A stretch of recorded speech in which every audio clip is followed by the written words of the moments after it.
experiencing the horror and the trauma as remains of their loved ones are still being identified. And families and communities still reeling from the events. All of us condemn the truly barbaric attack by Hamas terrorists on the 7th of October. And under international law, we respect countries' right to defend their citizens from terrorist attacks and also countries' obligations to abide by international law. The conduct of war matters. As Anthony Blinken has said at the very start of this conflict, how Israel does this matters. We democracies distinguish ourselves from terrorists by striving for a different standard, even when it's difficult. Our humanity, the value that we place on human life and dignity, that's what makes us who we are. And the rules-based order must not be abandoned. Yeah. And that's why we must commit to recognising the jurisdiction of the ICC to address the conduct of all parties in this conflict. Yeah. But it's also why we need an urgent suspension of hostilities, not just a short pause, but as my right honourable friend, the Shadow Foreign Secretary, has set out, the time and space to get in fuel, food, water, to rebuild vital humanitarian infrastructure, to protect aid workers who are losing their lives on a scale we have never seen before in conflict, to put in place protection for civilians and to negotiate hostage releases and to work towards a full cessation of violence and enduring peace so that lives can be saved and this intolerable suffering can end. And we know that requires immense and complex diplomatic work. It isn't easy. We have words on a page that we will talk about voting on today, but all of us know it's not the words on the page that's how this will be achieved. It will be achieved through step-by-step intense diplomacy and pressure that recognises how difficult this is when Hamas are refusing to agree to stop rocket attacks and their pledge again to repeat the attacks on the 7th of October. And we recognises too that hostages are still being held, but we still have to make urgent diplomatic progress. We still have to do what we can right now to save lives and to make progress in getting hostilities suspended, especially so that humanitarian action can be taken. And we recognise too that the only way forward is a two-state solution with a secure and safe Israel alongside a secure and sovereign Palestine. And my right honourable friend, the Shadow Foreign Secretary, was right to say yesterday that neither the long-term security of Israel nor long-term justice for Palestine can be delivered by bombs and bullets.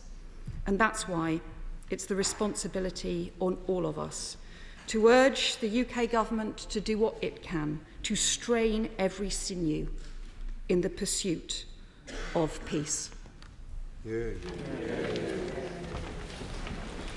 The original question was that an humble address be presented to His Majesty as on the order paper, since when Amendment R has been proposed as on the order paper.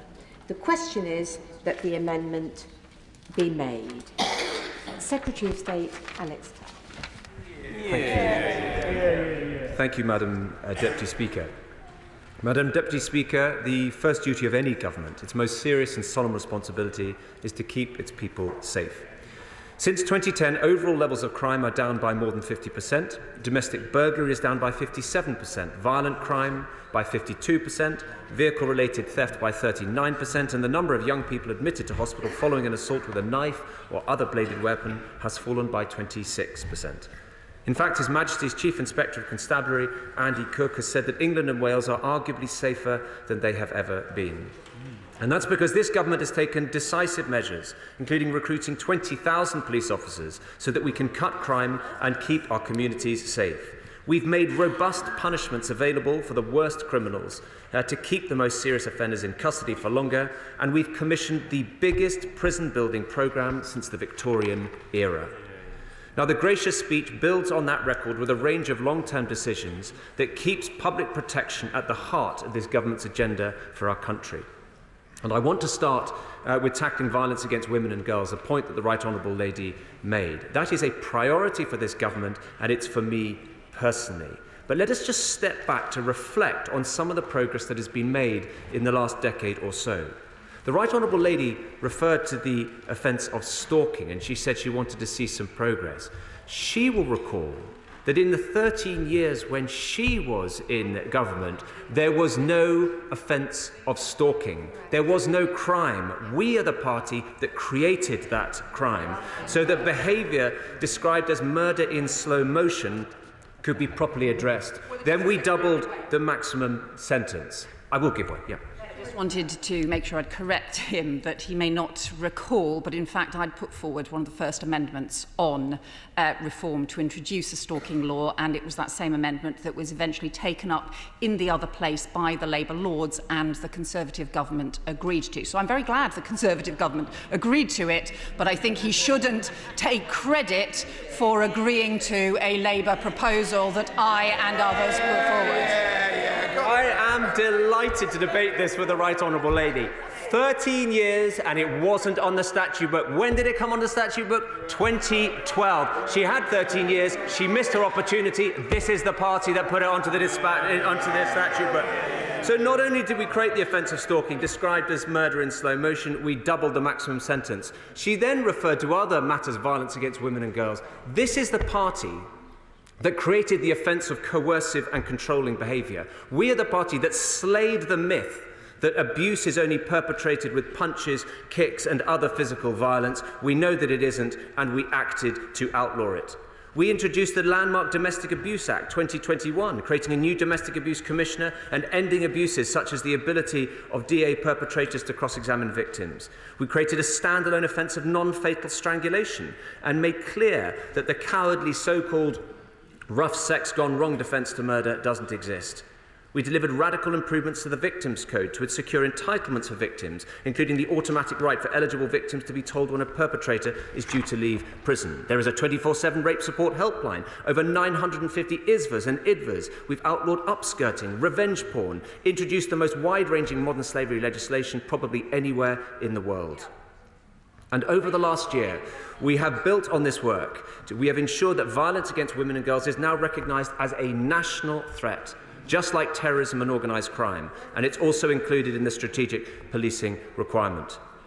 When I began, just a moment, can I just finish this point? When I began my career in the courts, violence behind closed doors all too often was passed off and trivialised as a domestic, with no action taken. Not anymore. We see it for what it is: corrosive, cruel, devastating. Those responsible are no longer beyond the reach of the law. Yes, I'll give way. Can I commend the Secretary of State for bringing this forward? The Secretary of State will know, of course, the figures for Northern Ireland are the most worst in the whole of Europe. 27 women have been murdered in Northern Ireland by an intimate partner, relative or family member since 2017. The worst figures, and they're shameful and they're discouraging for all of us. Can I ask the Secretary of State this question? Would he encourage the Department of Justice in the Northern Ireland Assembly back home to follow suit on any legislation in relation to tackling violence against women and girls, so that Northern Ireland is not left behind? Yes, I absolutely would, and I look forward to the restoration of the Assembly so that these important priorities can be pursued. So let me turn to the issue of rape, which was, I heard, sotto voce from the benches opposite. Madam Deputy Speaker, in 2021, we launched a rape review to drive up the criminal justice system's response to this crime. We committed to total transparency on the data, publishing dashboards about reports, charges, receipts in the Crown Court, so that any member of the public at the touch of a button could see what was taking place. We identified levers to drive forward the effectiveness and efficiency of the system, including rolling out technology to ensure that evidence from mobile phone devices can be harnessed rapidly without victims being separated for long periods from what can be a lifeline. We set out ambitions that many commentators thought were unachievable, and we brought government departments together, literally together, sitting around the same table to prosecute our mission on behalf of victims. Now, of course, there is always further to go. But the progress that has been made is very significant. The volume of adult rape cases reaching court since 2019 has doubled. Meanwhile, seeing as the Right Honourable Lady wanted to, how can I put it, put us under the microscope on this, let me make these points. The situation as compared to 2010 is striking. More cases of rape are being prosecuted. The conviction rate is higher.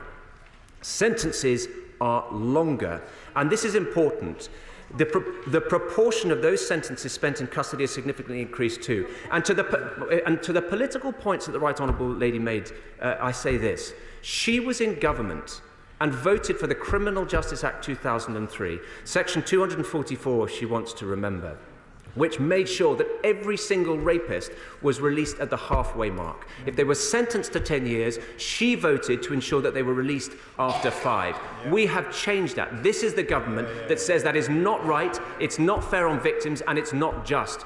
And so she needs to account for her actions as well. We have invested £9.4 million in Operation Soteria, which brings together the police, prosecutors and academics to develop a new approach to rape and sexual offences. There is now a clear expectation that investigations must focus on the suspect's behaviour, not on the victim's supposed credibility. Mr. Speaker, let me now turn to the police. Becoming a police officer is a noble calling. To sign up is to commit to running towards danger when others flee. It means engaging with the most threatening people in society, but also the most vulnerable too. That demands judgment as well as skill and integrity. And given the power that officers necessarily wield, it is essential that those who wear the uniform are competent, decent and honest. There are a small minority of officers who fall short of the required standard. And in recent years, some have transgressed in the worst ways possible. This inevitably shook public confidence in the police. Baroness Casey's review into the Met made for deeply concerning reading, and the first part of the Angiolini inquiry is focused on the career of the serving officer who raped and murdered Sarah Everard. Part 2 will look at broader issues in policing and the safety of women. Earlier this year, the government launched a review into police officer dismissals, and the Home Office has recently announced a number of measures to strengthen the system as a result of that review. There will be a presumption for dismissal for those found to have committed gross misconduct, and we are handing back responsibility for chairing misconduct hearings to senior police officers whilst retaining independence in the system. The College of Policing have strengthened the statutory code of practice for police vetting, making the obligations on police chiefs stricter and clearer. This was published in July, and His Majesty's Inspectorate has found that forces have made progress on vetting, for example. They must not let up. All police forces have cross-checked their workforce against the Police National Database to help identify anyone not fit to serve. The National Police Chiefs Council will provide an update on its findings in January. The government will change the law to ensure that all officers who are unable to maintain vetting clearance can be sacked. The Criminal Justice Bill includes a duty of candour, requiring police chiefs to ensure an ethical culture in their forces. And in August, the previous Home Secretary wrote to policing leaders asking them to outline their plans to increase visibility and confidence in local policing and to report back progress by March next year. Madam Deputy Speaker, confidence in policing is not just about individual behaviour, but also about the performance of each force. There is no such thing as a trivial crime. The public expect the police to follow all reasonable lines of inquiry, and the government has secured a pledge from all forces to do so. That pledge applies to all crimes, and the public expect to see improvements in the approach to phone theft, car theft, criminal damage and shoplifting. Madam Deputy Speaker, at the heart of the government's legislative programme for the forthcoming parliamentary session are our plans to keep the British people safe. And our sentencing bill has public protection at its core. And there are two elements to this approach. For people who commit the most horrific murders, such as murder with sexual or sadistic conduct, the public are protected by keeping them where they belong, out of circulation, behind bars for the rest of their life, unless the court finds exceptional circumstances exist. That's how they can be prevented from inflicting any more damage to individuals and to society. And so our bill also means that rapists and those convicted of the most serious sexual offences will serve every day of their custodial term behind bars. That is night and day compared to the regime we inherited in 2010. At that time, a rapist sentenced to 10 years was out in 5. Now, a rapist sentenced to 10 years will serve the full term. I will give way. I'd like to thank my right honourable friend for giving way. He's making an excellent speech and he is doing excellent work. He has not mentioned the crime of terrorism, which is one of the most serious crimes, and he hasn't had a chance to mention the amendments that we will be voting on today. There is grave concern that the greater the loss of civilian life that we see in the Middle East, the greater the likelihood of radicalisation and increased terror, both here and at home. So does he agree with me that those of us who do not see that this is the right time to call for a full ceasefire because of the difficulty of giving that ceasefire are not, by doing so, giving a moral blank cheque to Israel to continue with operations in the way they have done so far? And in particular, it is vital to protect civilian lives to prevent future terrorism here and elsewhere. Well, look, I think the Honourable Lady puts it well. Anyone who's observed what's taking place cannot fail but to be filled with anguish and distress. So, of course, it's the case that a nation's right to defend itself is a right to do so consistent with international law, and the government is very clear on that. Indeed, I think as are most people in the House, but she puts the point well. And so, protecting the public, which is the theme that I'm seeking to stress, also demands, will you just wait a moment, can I just make a bit of progress and I'll certainly come to him, of course. Protecting the public also demands that we follow the evidence about what works to prevent reoffending. If reoffending goes down, crime goes down. If crime goes down, the public are protected. I will give way. I'm very grateful to the Lord Chancellor, who was quite right earlier to reject the attempt at revisionist history from the benches opposite on stalking, where he and I worked very closely together on the initial change in legislation. Does he agree with me that there is an opportunity in the next police crime and sentencing bill to also address something that would help protect some of our young people, which is the issue of spiking? There is a real opportunity to update the 1861 law, give a clear definition of what spiking is, and send a very clear message to all those who might be tempted to do so. Well, can I thank the Honourable Gentleman? So he's absolutely right. So he did extraordinarily important work in respect of stalking. He understands, as I do, that it is a wicked crime that leaves particularly women feeling very vulnerable. We acted when others didn't, and revisionism is to be deprecated. I strongly agree with him. On the issue of spiking, he is a tremendous campaigner for this. He's right that the legislation that is apt to capture this offence is within the 1861 Offences Against the Persons Act. It does provide police with powers, but he makes a powerful point. He will continue to make them, and we will consider them with care. So if I can just move on. Oh, I'll take one and then I am going to move on. Deputy Speaker, I thank the right honourable gentleman for giving way. He's making an interesting speech. I expect that he will share my disquiet that we presently have 600 vacancies for police in Scotland which are not going to be filled. And an independent counsellor in the Highlands called Matthew Rees, himself a senior retired police officer, said that the thin blue line is going to get thinner. So without these police, you can't do the sort of things that the right honourable gentleman is talking about. In other words, catching the criminals and making people feel secure. Could he, in his capacity, share his best practice with the Scottish Government in the future? What a very kind offer, and I'm sure that call will be echoed by the benches in front of him. No, we of course would be delighted. We would be delighted to share any best practice. But look, he makes a very serious point. To do all the things we want to do to protect vulnerable people, that requires boots on the ground, that requires police officers. That's why we are proud of the fact that in this jurisdiction the number of police officers stands at or close to an all-time high. And we would, at an all-time high, and we would be happy to commend that approach to our friends north of the border. So I just want to deal with this point. On the issue of public protection, so one, it's taking the most serious offenders out of circulation because that's how we stop them committing crime. But we also want to follow the evidence about what works to prevent reoffending, because that's also how you keep the British people safe. And the evidence shows, not sentiment, evidence. The evidence shows that those on immediate prison sentences of less than 12 months are significantly more likely to reoffend than similar offenders who get sentences in the community. They are over 50%, one moment, they are over 50% likely to reoffend, as compared to less than 25% for those who are required to adhere to tough conditions, with the risk of going to prison if they fail to comply. So let me just be clear what that means. That means those who are on suspended sentence orders are required to comply with onerous requirements, be that unpaid work orders, be that alcohol rehabilitation requirements, or whatever, on pain of going straight to prison if they fail to comply. The evidence shows that people see that as a powerful deterrent. I will give way. Well, my honourable friend will want to comment in that context on persistent offenders, because there are many offenders, he will know, that persistently offend and commit crimes that wouldn't attract a sentence of more than 12 months. The Right Honourable Lady spoke of shoplifting, for example. Criminal damage would be another example. Antisocial behaviour.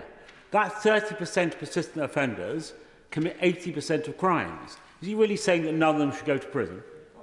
On the contrary, and I know my right honourable friend, rightly on behalf of his constituents, wants to ensure that those who destroy lives, who have a corrosive impact on communities, are brought to book. And that's why these provisions have been carefully constructed and calibrated to ensure that those who are unable or unwilling to abide by an order of the court can expect to hear the clang of the prison gate. Not only will, as it were, the proverbial sword of Damocles be hanging over them, but those who commit an offence when they are subject to a court order, be it a supervision order, a community order, a non-molestation order, then the presumption no longer applies. We send a clear message to criminals: obey the order of the court or expect to go to prison. So judges will retain their discretion to impose immediate custody when an offender poses a significant risk of physical or psychological harm to an individual. And this is to the direct point that the Right Honourable Lady made. So that domestic abuse offences and other violent offences against women and girls can and will continue to be punished with immediate custody, protecting victims. Nothing changes. But for those whose sentence is suspended, the courts will be able to continue to use a range of requirements, including curfews, electronic tags, community payback, and exclusion requirements. And those who do not comply or who commit further offences can be brought back to court and risk being sent to prison. Alongside this, we want to ensure that we have the prison places to keep serious and dangerous offenders locked up for longer, while allowing lower risk offenders to benefit from community-based restrictions to assist with their resettlement, get back into work and start contributing to society where that can be safely managed. And for that reason, we're extending HDC, home detention curfew, to offenders serving sentences of over 4 years and keeping our tough restrictions that prevent serious violent, sexual and domestic abuse offenders from accessing this facility. The Criminal Justice Bill includes measures which deliver on three strategic objectives, Madam Deputy Speaker. First, protecting the public from violence and intimidation. Second, enabling law enforcement agencies to respond to changing technology deployed by criminals, including by equipping them with sufficient powers to address emerging types and threats. And third, we're strengthening public confidence in policing. So we will protect the public from violence and intimidation by strengthening the law on taking of intimate images without consent and expanding the offence of encouraging or assisting self-harm. I will give way. To the Minister, and we used to have happy times on the Justice Committee together when we were little scribbling things. But my question is, it sounds good what he's saying.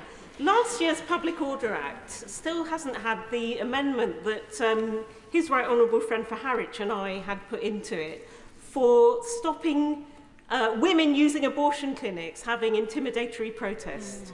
It was passed, and that's the only section that's not been enacted. Ealing Council doesn't know whether to renew its temporary order. That's coming up again. Shouldn't have to if that law had actually passed and been enacted now. Can you tell us what to do in Ealing Council and the whole country where women every day face intimidation?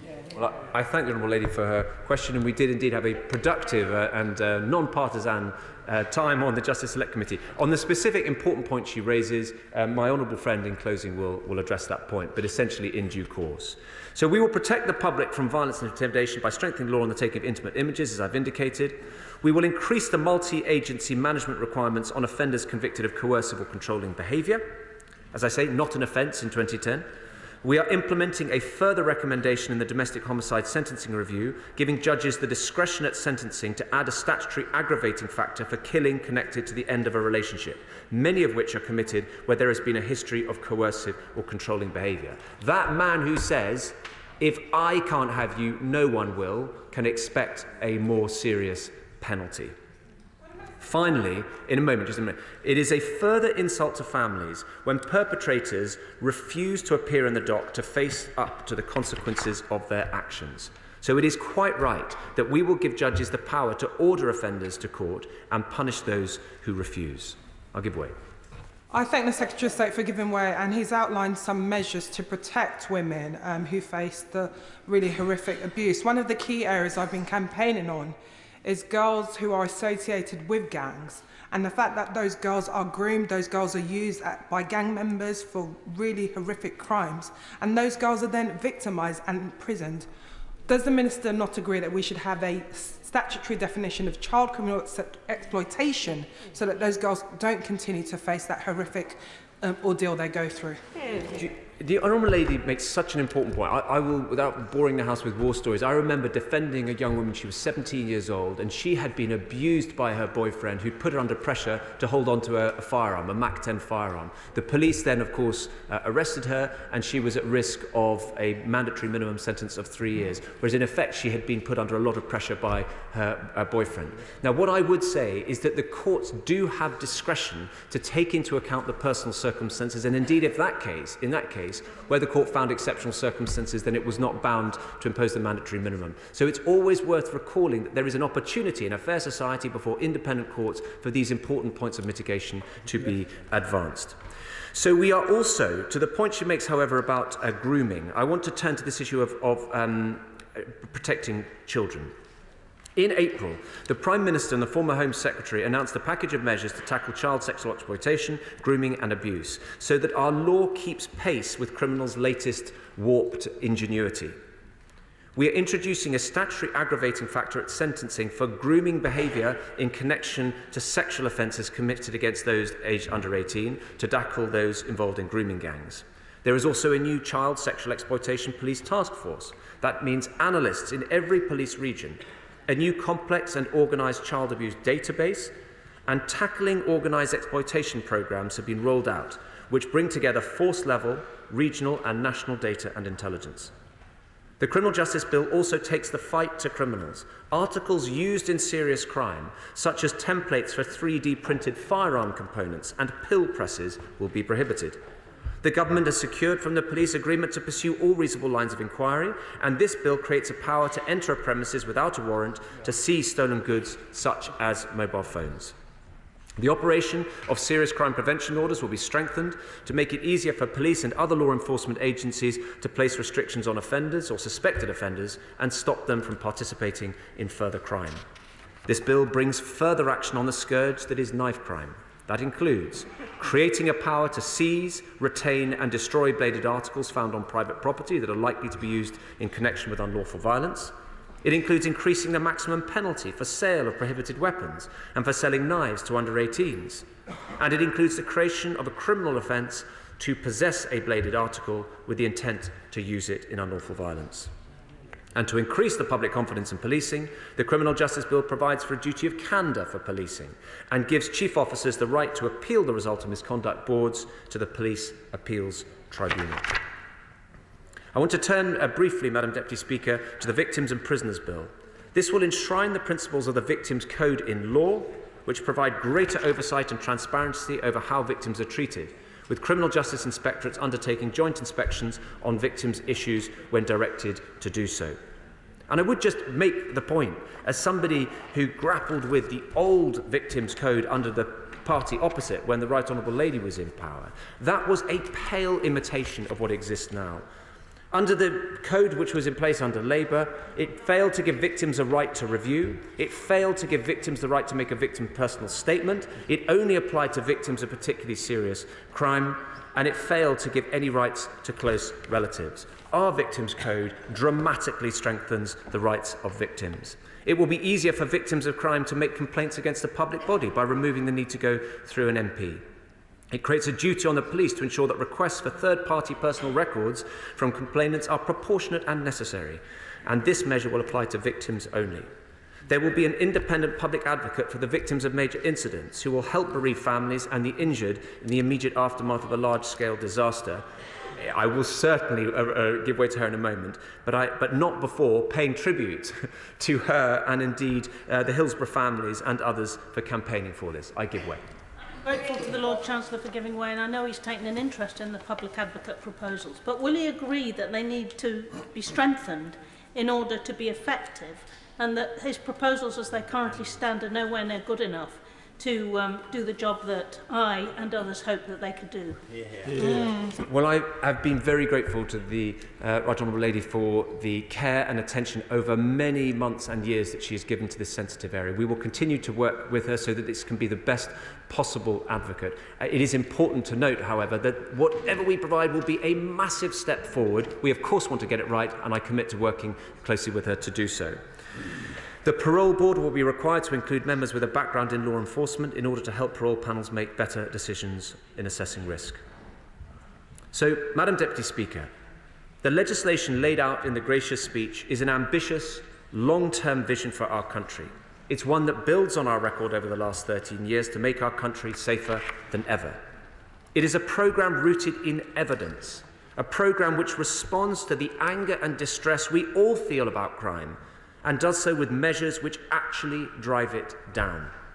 So we will make sure the most dangerous offenders spend longer in prison to protect the British people from harm, and particularly to protect women and girls.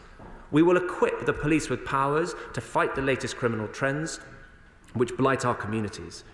And we will ensure law enforcement has the confidence of the public whilst pulling on every lever to reduce offending, because that is what keeps the British people safe. At the death, I will give way.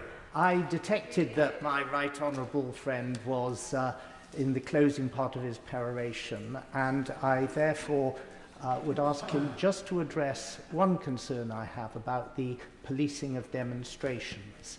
As it happens, I think the police made the right call about November the 11th, given that the law is in the situation that it is.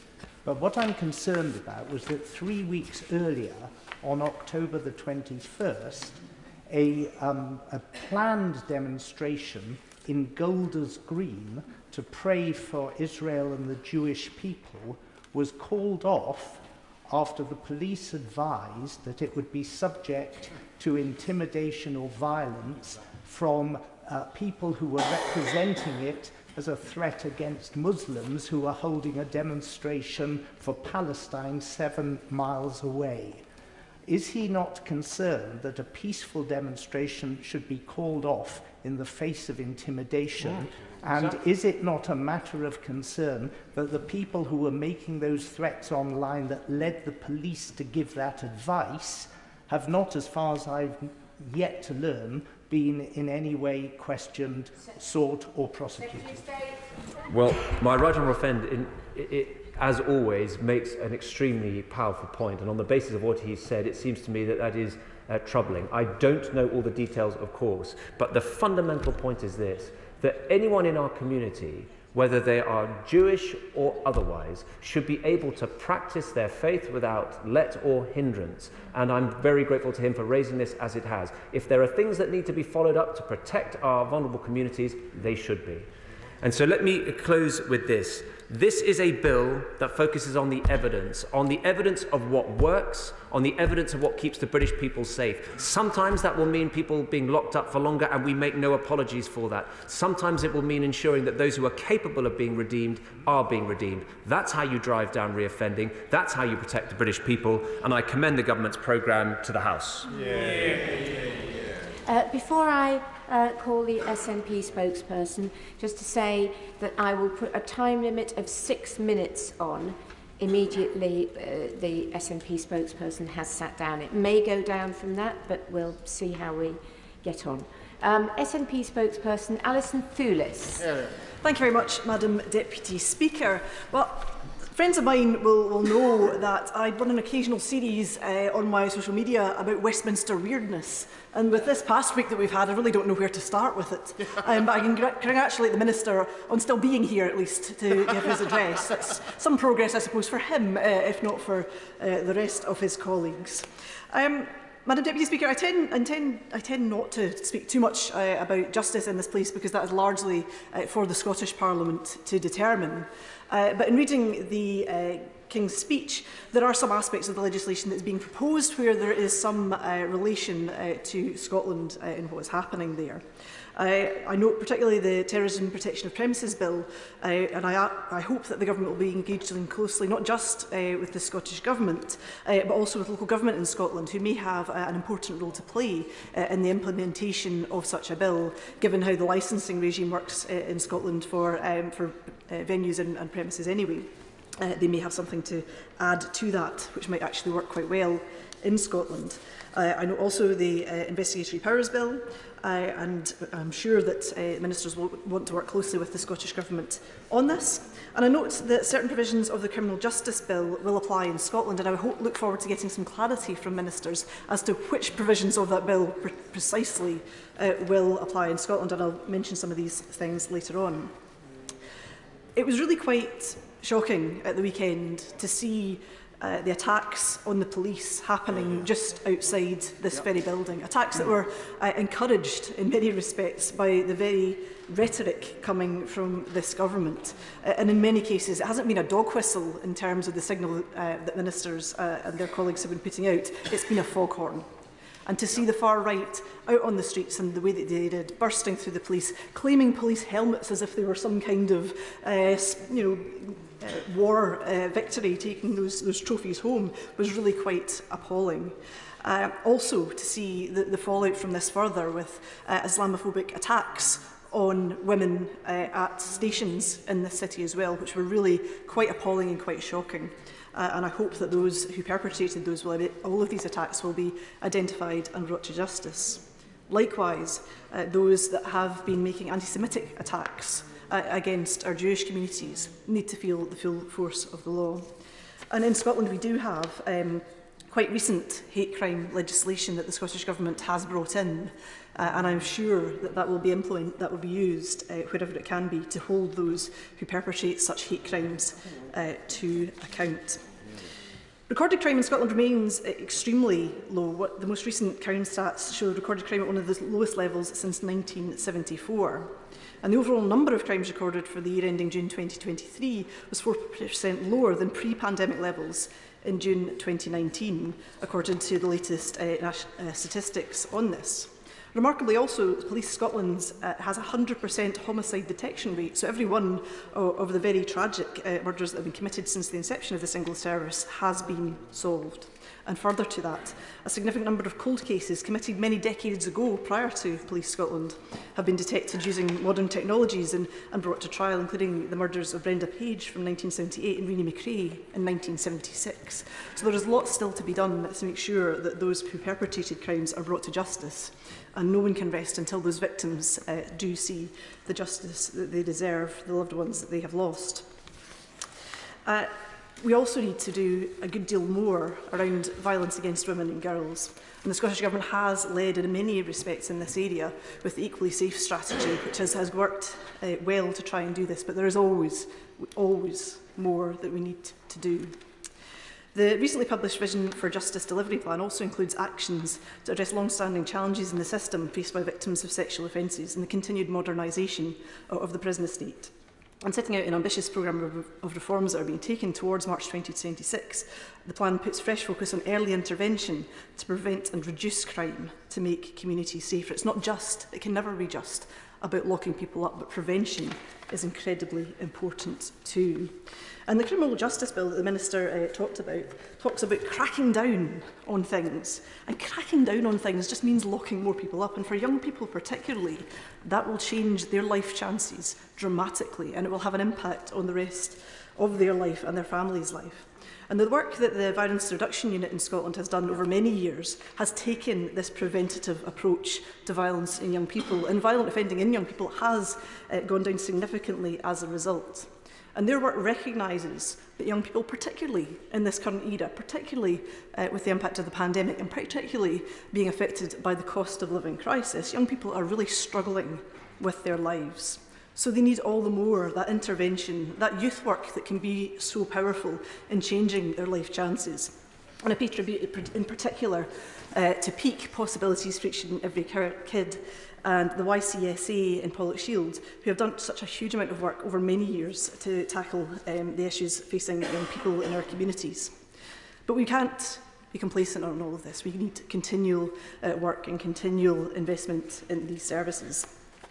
And the Violence Reduction Unit also wish to highlight the work that has been going on around the Promise in Scotland for care experienced young people who we know from the statistics are sadly more likely to end up within the criminal justice system. And we need to continue to work with this group, learning from them and their experiences to make sure that their life chances are improved and that the promise is delivered upon. Another piece of work that has been going on in Scotland, further to the hate crime legislation that came before, is Baroness Helena Kennedy's work on the introduction of a misogyny bill to create new offences relating to misogynistic conduct. And any woman in this place will tell you about the scourge of misogynistic conduct, whether that is online in a kind of growing swell of hatred against women, or the challenges that are faced via social media and the attacks upon women there, or the way in which, as honourable colleagues mentioned earlier, that young women are drawn in to things that put themselves at harm, whether that's their sexual experiences online or the way in which these things are dealt with in our society. There needs to be a lot more work done to tackle misogyny in our society. There's also going to be a national rollout of a system to digitally transform how evidence is managed across the justice sector, which will benefit victims and witnesses and support a quicker resolution of cases.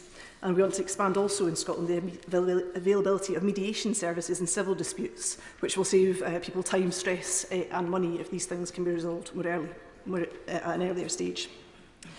I want to touch just briefly on drug policy as well, because there has been significant progress on this in Scotland in recent years. Yes, we have our challenges, we acknowledge those challenges, but we are putting a significant effort into tackling these. And I do welcome the mention of pill presses, particularly in the Criminal Justice Bill, because these street Valium on the streets of Scotland have been a particular scourge, being sold at very cheap prices with indeterminate strength and have been implicated in many, many deaths. So we need to tackle that at source. Again, a public health issue, not tackling those people that are taking those drugs, but tackling those that are forcing them out onto the streets. In the UK's approach to this, I would continue to urge the UK government to do something with the Misuse of Drugs Act. It is an entirely outdated piece of legislation that criminalises and harms people who have a health issue. And it's disappointing that the King's Speech did not see fit to tackle that, and also that the UK government have responded so poorly to the very strong and evidence-based report that the Home Affairs Select Committee has produced on drug policy in the UK. They need to learn from these things, not to continue to be guided by outdated and harmful ideology. So in Scotland, we've invested a total of £141 million in drug and alcohol services, and made huge strides in the increase in residential rehabilitation facilities, which are incredibly important to this. We opened the first national family drugs treatment service and a new mother and child recovery house in Dundee. We've also made a huge amount of progress, which is acknowledged in the Home Affairs Select Committee report, on medication-assisted treatment standards, which will help people to get that treatment when they need it straight away, increasing the uptake in residential rehabilitation placements and the availability of life-saving naloxone. I would encourage all members in this place, as I and my office team have done, to go for naloxone training. I had staff from the Scottish Drugs Forum come into my office and deliver training to me and my staff and another staff teams of colleagues on how to administer life-saving naloxone. It's a very simple thing to do. It can save a life. And as we are all out and about in our communities, it seems a very sensible thing that we're able to do. If you're taught how to do CPR training, it makes sense also to do something of this kind with naloxone. And that is something the Scottish Government has very much been a leader on. We've also implemented an enhanced drugs treatment service, which will deliver this heroin-assisted treatment to a small group of people. It's been incredibly well received and well successful for those that have been through that programme. Those that have completed the programme have seen huge benefits from having done so, and I look forward very much to the opening of the Safer Drug Consumption Facility in my constituency next year. It is not yet open, but I very much believe that it will do an awful lot to reduce both the antisocial behaviour of people taking drugs in the streets, in bin sheds, in closes, and in back lanes and on waste ground. It will bring those people inside where they can take drugs under medical supervision. Not one person has died in any of these facilities where they've operated in 100 cities around the world. I hope very much it will lead to a harm reduction approach in Scotland and help people get on the right track to staying safe and improving their lives. Madam Deputy Speaker, I want to move on to our Amendment H, that stands in the name of myself and my honourable colleagues, calling for an immediate ceasefire in the Middle East. Madam Deputy Speaker, I struggle to cope with dealing with the scenes of horror that are on the television screens every night. The horror of the 7th of October shocked us all, and the devastation since for the people of Gaza. Both of these things are incredibly difficult to process, how people can behave in such a way to their fellow human beings. I don't think I've ever received, even on Brexit, as many emails as I've had this past week, this past 4 weeks. Even overnight, I had 500 emails coming in from constituents who are desperately worried about this situation and are demanding a ceasefire now. I had to update the figures that I had and the remarks that I had here in front of me because the death toll has, of course, risen. At least 4,506 children in Gaza have been killed. One child every 10 minutes, more than 100 children every single day. A further 1,500 children remain missing under the rubble of bombed-out buildings and are presumed dead. The number of children killed in a single month of conflict in Gaza is more than 8 times the number of children killed in Ukraine during the entire first year of their current war with Russia. And many of the children that have managed to survive so far are sick or at risk of falling ill due to the lack of clean food or water. Oxfam have reported 5-hour queues at bakeries and a very real risk of starvation. Nowhere is safe from the airstrikes, not even medical facilities, which are protected under international law. And only one hospital in the north in Gaza is still operational, with very minimal service. The Al-Hali Hospital, which my honourable friend from Central Ayrshire has worked in, is very much struggling to keep going. And she awaits news from her colleagues, the people that she knows, as to whether or not they are surviving and what the circumstances are. Riham Jafari of Action Aid has commented on the concept of a humanitarian pause and says, "What use is a 4-hour pause each day to hand communities bread in the morning before they are bombed in the afternoon? What use is a brief cessation in hostilities when hospital wards lie in ruins and when roads used to deliver medical supplies and food are destroyed?" Action Aid have also talked about the situation facing pregnant women giving birth under bombardment. When you're giving birth, it doesn't really fit into a neat 4-hour humanitarian pause. Women are giving birth, having caesareans without anaesthetic. Babies are being born into chaos and death, where they cannot be guaranteed that a ventilator will be able to keep them alive. Wasim, an Oxfam staff member in Gaza, says, "Prices have trebled, the market is almost empty. There is a major shortage of essential foods and basic items. No bread, no dairy products, no salt, no milk, no canned food, no blankets or mattresses. Access to basic services is very limited. No electricity, no water, no gas, no health system and no education. We feel trapped. Civilians who have done nothing wrong ask us here in this House, how long can this go on?" Vivian Silver, the 74-year-old Canadian Israeli peace activist who founded Women Wage Peace, was confirmed murdered in the 7th of October attack on Kibbutz Be'eri. She was identified by her DNA. She had worked her whole life for peace. And when the attack happened, she was on the radio having a discussion from her safe room before the phone cut out. She was challenged on her views on peace in the Middle East. And even at that time when an attack was happening and she was in her safe room, she said, "We can talk more about this if I survive." Her bravery and her commitment to peace is what we should be listening to this afternoon. Yeah. Her sons who have lost so much, are seeking a ceasefire because they know this can't go on. We should commit to peace and to understanding in her memory. Because, Madam Deputy Speaker, how does it end? How does this end? All conflicts at some point, they end. There's an armistice, there's an agreement, papers are signed. The question for all of us in this place is how long this current phase of conflict continues. When does it end? The UK are always keen to talk up their position as a P5 member of the United Nations. But what is that worth, I ask colleagues, when we don't back the UN Secretary-General when he calls for a ceasefire? And what reasonable circumstances should Antonio Guterres have to go to the Rafah crossing to plead for aid to get through?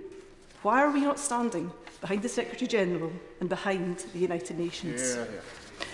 Madam Deputy Speaker, if we do not strive for peace, we condemn yet another generation in Palestine and in Israel to a cycle of violence, to death and destruction beyond our imagination. We commit ourselves to a two-state solution, to justice and to peace. We will vote on the King's speech tonight. We will vote on these amendments. It will not end the 70-year-old conflict, but it gives us a place to begin. Chair of the Justice Select Committee, Sir Robert Neal. Thank you very much, Madam Deputy Speaker. Can I say what a pleasure it was to listen to the Lord Chancellor open this debate and in the characteristically terms of moderation and eloquence that he brings to the dispatch box. Can I also welcome, if I may, my honourable friend and neighbour, the member for Orpington, and the honourable member for Newbury to the Treasury bench. They're both great assets to the government's team. I welcome very much what the Lord Chancellor has said in his speech. I'll concentrate upon the justice-related issues, if I may, Madam Deputy Speaker, given the pressures of time. Some of those are policy areas where, in fact, the Justice Committee has done work already, and I'm grateful to the Lord Chancellor and his ministerial colleagues for taking on board some of the issues that we have raised. We may want to press them a little further as the detail of the legislation goes forward, but I very much welcome the moves that they have made and very much appreciate their courtesy in our dealings throughout. Can I start with a report that we recently published entitled Public Opinion and Understanding of Sentencing? Important in the context of the sentencing bill and some provisions of the criminal justice bill. That report showed that there is a real problem with a lack of a coherent approach to sentencing policy in the UK, as well as an issue with public understanding of the objectives of sentencing, and that in particular involves insufficient analysis of the potential impacts of sentencing changes. It's not something that's unique to the last few years. That has been, I think, systemic in all the time I've been involved in politics, and probably in all the 30-odd years that I spent in practice at the bar, specialising in criminal work before I came to this place. So it's something that no government particularly holds blame for, but systemically we have perhaps not done enough to use data efficiently and fully, to collect it adequately, and then use it to drive policy in a much more evidence-based way. I know that the Lord Chancellor and his colleagues understand that, and I know that the Department is making moves to very much improve that, and I welcome it. And these are bills, perhaps examples where we can try and put some of that into practice. That's certainly what our Select Committee report is looking to achieve.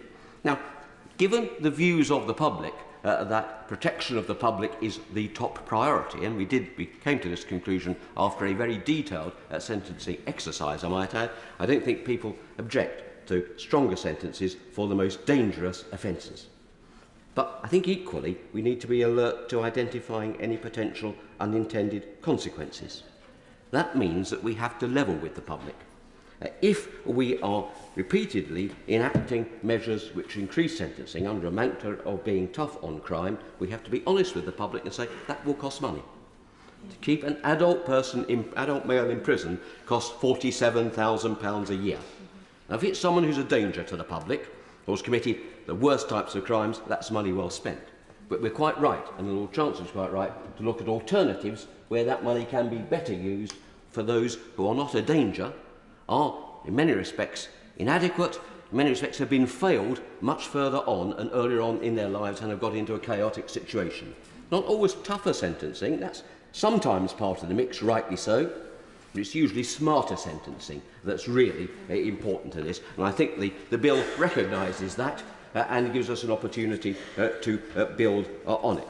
And that's important too because of the capacity crisis that we have identified in prisons through our study of the prison workforce, where we have real difficulties in recruitment and retention.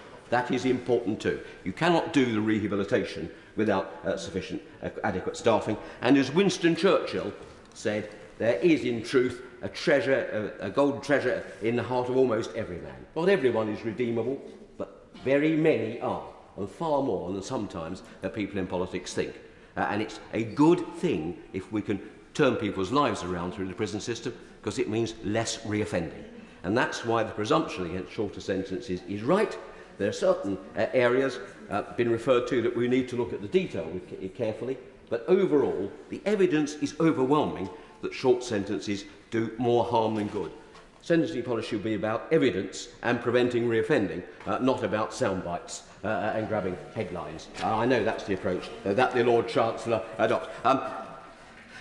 Once and once only, because time presses. Giving way. These are the arguments that have been used for most of my lifetime.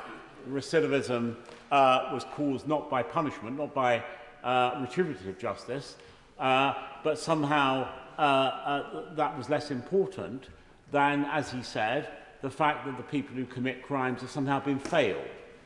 Despite the fact that that's the prevailing view in criminal justice for a long time, there's been no decline in recidivism, rather the opposite.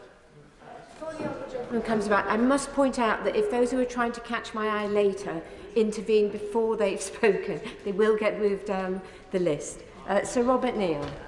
A lifetime of holding a particular mindset that's not supported by evidence isn't anything I personally will boast about. I follow the evidence. The evidence is that short sentences do harm more than good. The government has got the balance right with respect to my honourable friend. I don't think those who take a contrary view do. Prison does not always work. It works for the worst cases, but not for everybody, and let's be honest about that. And that's exactly what the Lord Chancellor is trying to do.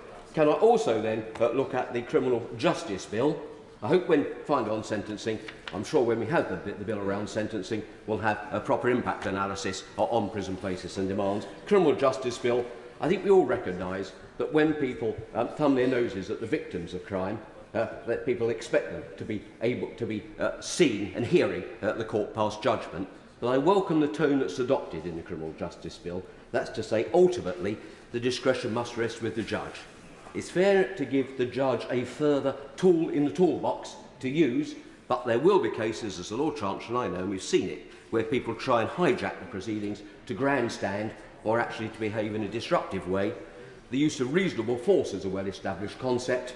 We don't want people actually being dragged up at the risk to prison officers who do dedicated work and put their health and lives on the line anyway. We've got to get a balance on that. I think the bill achieves that, and I commend the Lord Chancellor for dealing with a sensitive topic in that way. And I hope too we will see then in the Victims and Prisoners Bill the opportunity to take forward some of the suggestions that we made in relation to sentences for IPP sentences for public protection. We made a number of recommendations. Some I know the Lord Chancellor has taken forward. I believe there is scope for more. He knows about my views on resentencing, but also in particular the way the life licence works. And I'm sure there's an opportunity greatly to improve that, so that we don't have people being set up to fail to start with. These are good and sensible measures in this bill, Madam Deputy Speaker. I welcome them, and I hope the House will support. Chair of the Home Affairs Select Committee, Dame Diana Johnson. Deputy Speaker, and I'm very pleased to be called to speak in the King's Speech debate on policing and criminal justice. As the Chair of the Home Affairs Select Committee, I'm very pleased that policing is getting the attention it rightly deserves. But I would say to the Government that far more needs to be done quickly, particularly around vetting and dismissals of police officers who should not be serving in our police forces. And on the issue of specialist units for investigating rape and serious sexual offences, it's disappointing that not all police forces have those in place. A spiking offence, that's something that the Home Affairs Select Committee has also called for, along with the Honourable Member for Gloucester, I think. And in recent weeks, I think the Home Affairs Select Committee is concerned about whether we have the correct laws in place to deal with some of the protests that we've seen and this issue of hateful extremism. So we're hoping that the government might address that as well.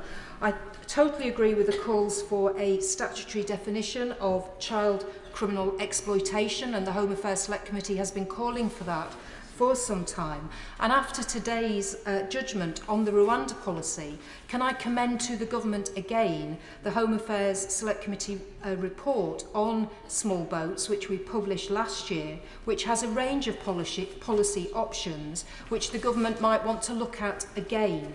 We certainly look forward on the committee to working with the Home Office and ministers, scrutinising proposals and policies that are based on evidence and based on a fully costed model. I want to specifically refer to the government's draft Terrorism Protection of Premises Bill, also known as Martin's Law. The government is now planning to conduct a consultation before tabling the bill in Parliament, and before responding to the pre-legislative scrutiny that we conducted on the committee in the summer. However, I do think it's worth remembering that that bill is a response to the terrorist attack at the Manchester Arena in 2017, the recommendations of the inquiry, and is designed to help prevent such an appalling crime happening again. I want to pay tribute to Figan Murray, the driving force behind this legislation, whose son Martin Hett was tragically killed in the Manchester Arena attack. And I hope that ministers will be able to confirm what the exact timetable is for the consultation they're holding and exactly when they plan to table the bill in Parliament. The second issue I just wanted to talk about this afternoon is the infected blood scandal. Sadly, we've learnt from the King's speech that the government's priorities for this session do not include delivering justice to victims of the infected blood scandal, the biggest treatment disaster in the history of the NHS. This is, of course, despite the government accepting the moral case for compensation, despite repeatedly assuring us that they were working at pace, ready for the infected blood inquiry to report this month, and despite having received final recommendations 7 months ago from Sir Brian Langstaff on compensation, not to mention Sir Robert Francis KC's framework document, which was given to the government 20 months ago. The government didn't even pledge to extend interim payments to bereaved parents, children and siblings, as proposed by Sir Brian Langstaff and recommended very clearly in his report. And I'm sure members across the House whose constituents include those infected and affected by the contaminated blood scandal will join me in voicing our deep disappointment that after 50 years and 5 years of a public inquiry, with one victim dying on average every 4 days, this King's speech is yet another wasted opportunity. I have therefore tabled Amendment Q with cross-party support to try and put this matter right. Let's be clear. The government has had all the information and time it could possibly need to set up a compensation scheme. It appears that the missing ingredient is political will, and that's not surprising. With the appointment of the Right Honourable Member for Salisbury this week as the latest Paymaster General, we've had 9 holders of the post since the infected blood inquiry started in July 2017. Those receiving infected blood are not to blame for what happened to them, and the decades of delays is getting to where this issue now stands. And they're certainly not responsible for the current state of public finances. And I, along with colleagues on both sides of this House, will continue to push the government every step of the way until they finally do what is right and deliver justice for this group. My final comments relate to my own constituency of Hull. And I just want to say to the government, I'm really disappointed that the King's Speech didn't have anything in it to deal with the bread and butter issues that my constituents care about. One is about the failure of being able to access NHS dentistry. There are many parts of the country this affects. There's nothing in the King's Speech to deal with that. Secondly, there's nothing to deal with the fact that the government changed, when it was the coalition government, the requirement for planning permission for companies when they want to erect telegraph poles outside people's houses to extend broadband connectivity. They can just do that. And in Hull, we're finding now we've got 3 or 4 companies who are doing this without local residents really being able to have a say in this. And I hope the government will look at this again, and I've tabled a private member's bill on that basis. Deputy Speaker, I want to speak mainly about the various bills that are designed to make our streets safer, almost all of which I fully support, with one detailed exception I will come to. But I also want to express briefly regret about 2 absences from the gracious speech. The first is the absence of any changes to the social care system, a system which has been creaking for years, and which the government's solution has been to give it some more money as a sticking plaster every year. I think we need much more radical change than that. We need a proper workforce plan, a strategy to keep older, frailer people in their homes for longer, both by redesigning housing and by using technology, and of course, underlying it all, a much more stable funding system, not relying on council tax, which is a big problem. And the other absence, I think, is indeed Amendment Q, which the Honourable Lady from Kingston upon Hull has just referred to, and I have signed her amendment. And as she said, this is a scandal that has been going on for a long time, in fact so long that she referred to when it first came under the purview of the Cabinet Office, so long ago that I was the Minister responsible for it then, and the fact that 6 years later we've not made enough progress is, I think, hugely regrettable. But let me turn to the criminal justice aspects of the bill. They are clearly necessary. They are central to restoring public confidence in the way we live in this country. And even in a relatively prosperous, relatively peaceful constituency like mine, there are significant worries about areas like town centres, which people feel are less safe. Now, some of this does require legislation to address. Obviously, that's not the whole answer. Equally important is the very welcome increase in police numbers that we have seen in recent years. And I'm delighted to congratulate both the ministers and indeed Kent's Police and Crime Commissioner, Matthew Scott, that we now have the record number of police in Kent ever. And that, I think, is a significant step forward. But there is always more to be done. And some of the more that needs to be done is indeed done in this King's Speech. I think the sentencing bill strikes the right balance. I'm very happy to see the most dangerous criminals in prison for longer. But also, I echo my honourable friend, the chairman of the Select Committee's welcome for the provisions on shorter sentencing. I think it is a legitimate question, as my right honourable friend from South Holland and Deepings rose about recidivism. And again, I mean, looking at the facts, that the short sentences of less than 12 months have a reoffending rate of 55%, so you're more likely than not to reoffend if you have had one of these short sentences. If you have a suspended sentence order with requirements, the reoffending rate is 24%. It's less than half. So I think the evidence is pretty stark that these short sentences are not working to address the problem he very legitimately brings up. On the criminal justice bill, I support almost all of its provisions very strongly. I'm particularly keen on introducing a statutory aggravating factor at sentencing for those involved in grooming gangs.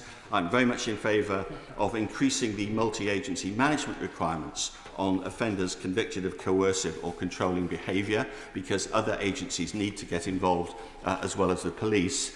And I am particularly keen on measures to tackle violence against women and girls, where many people on both sides of this House, and indeed outside, many police and crime commissioners, I know, have done some good work. I am, I have to say, less convinced by the proposal to give more powers to the police to enter homes without a warrant for various reasons. There are perfectly good powers the police have under the PACE Act, the 1984 Police and Criminal Evidence Act, which give them various powers to enter houses.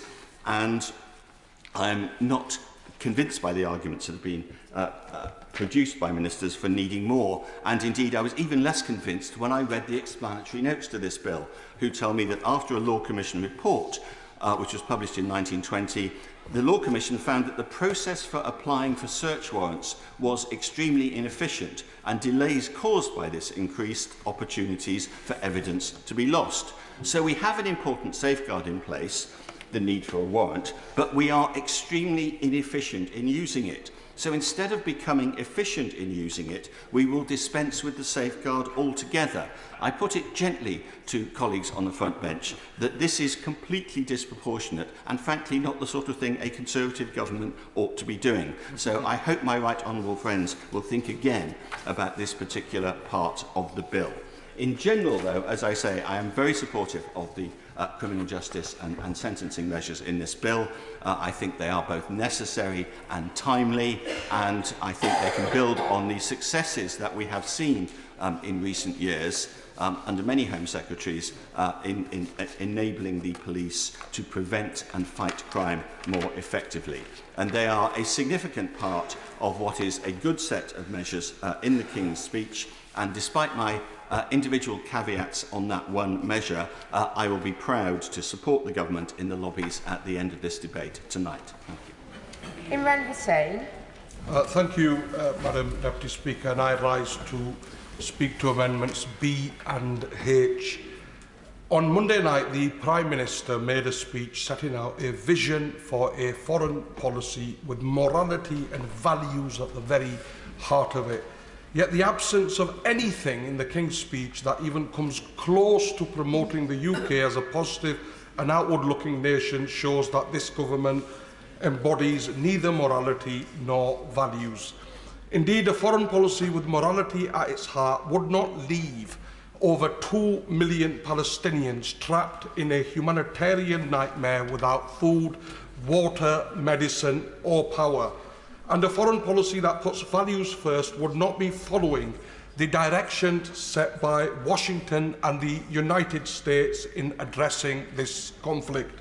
A foreign policy that is built on morality would not stand by as over 11,000 Palestinians are killed, as more than 27,000 are wounded, and as 7,500 women and children have their lives taken from them, or as schools, hospitals, churches, mosques, refugee camps and homes are reduced to rubble.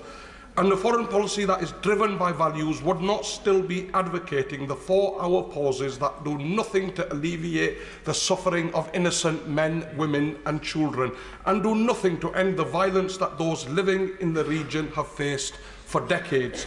A foreign policy of morality and values would also not leave this government unable to answer just how many Palestinian lives it would take before they condemn the actions of the Israeli military in Gaza, which continue to violate international law, continue to stand as acts of collective punishment, and continue to fall within the definition of war crimes as they so clearly do.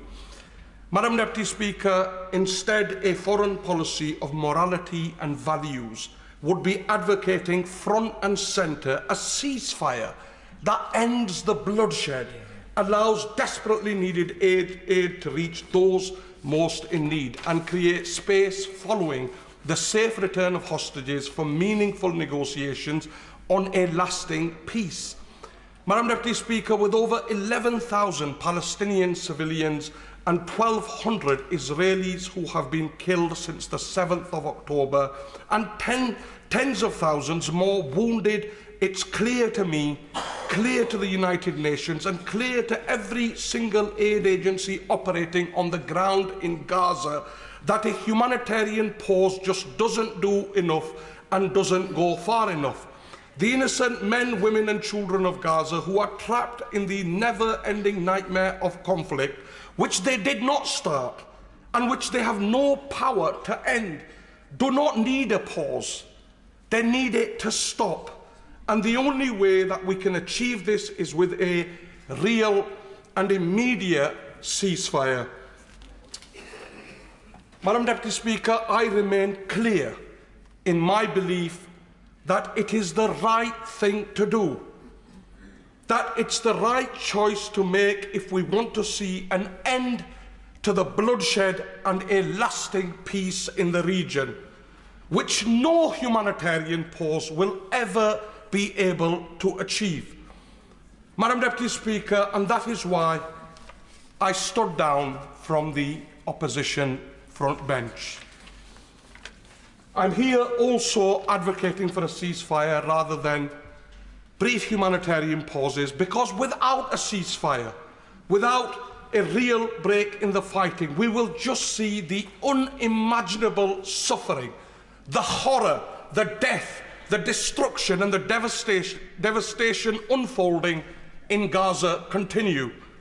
Without a ceasefire, the bloodshed that has already left thousands of innocent civilians dead, that has wounded so many more, that has left children without parents and robbed parents of their children, and which sees premature babies left to die outside their incubators, will tragically continue.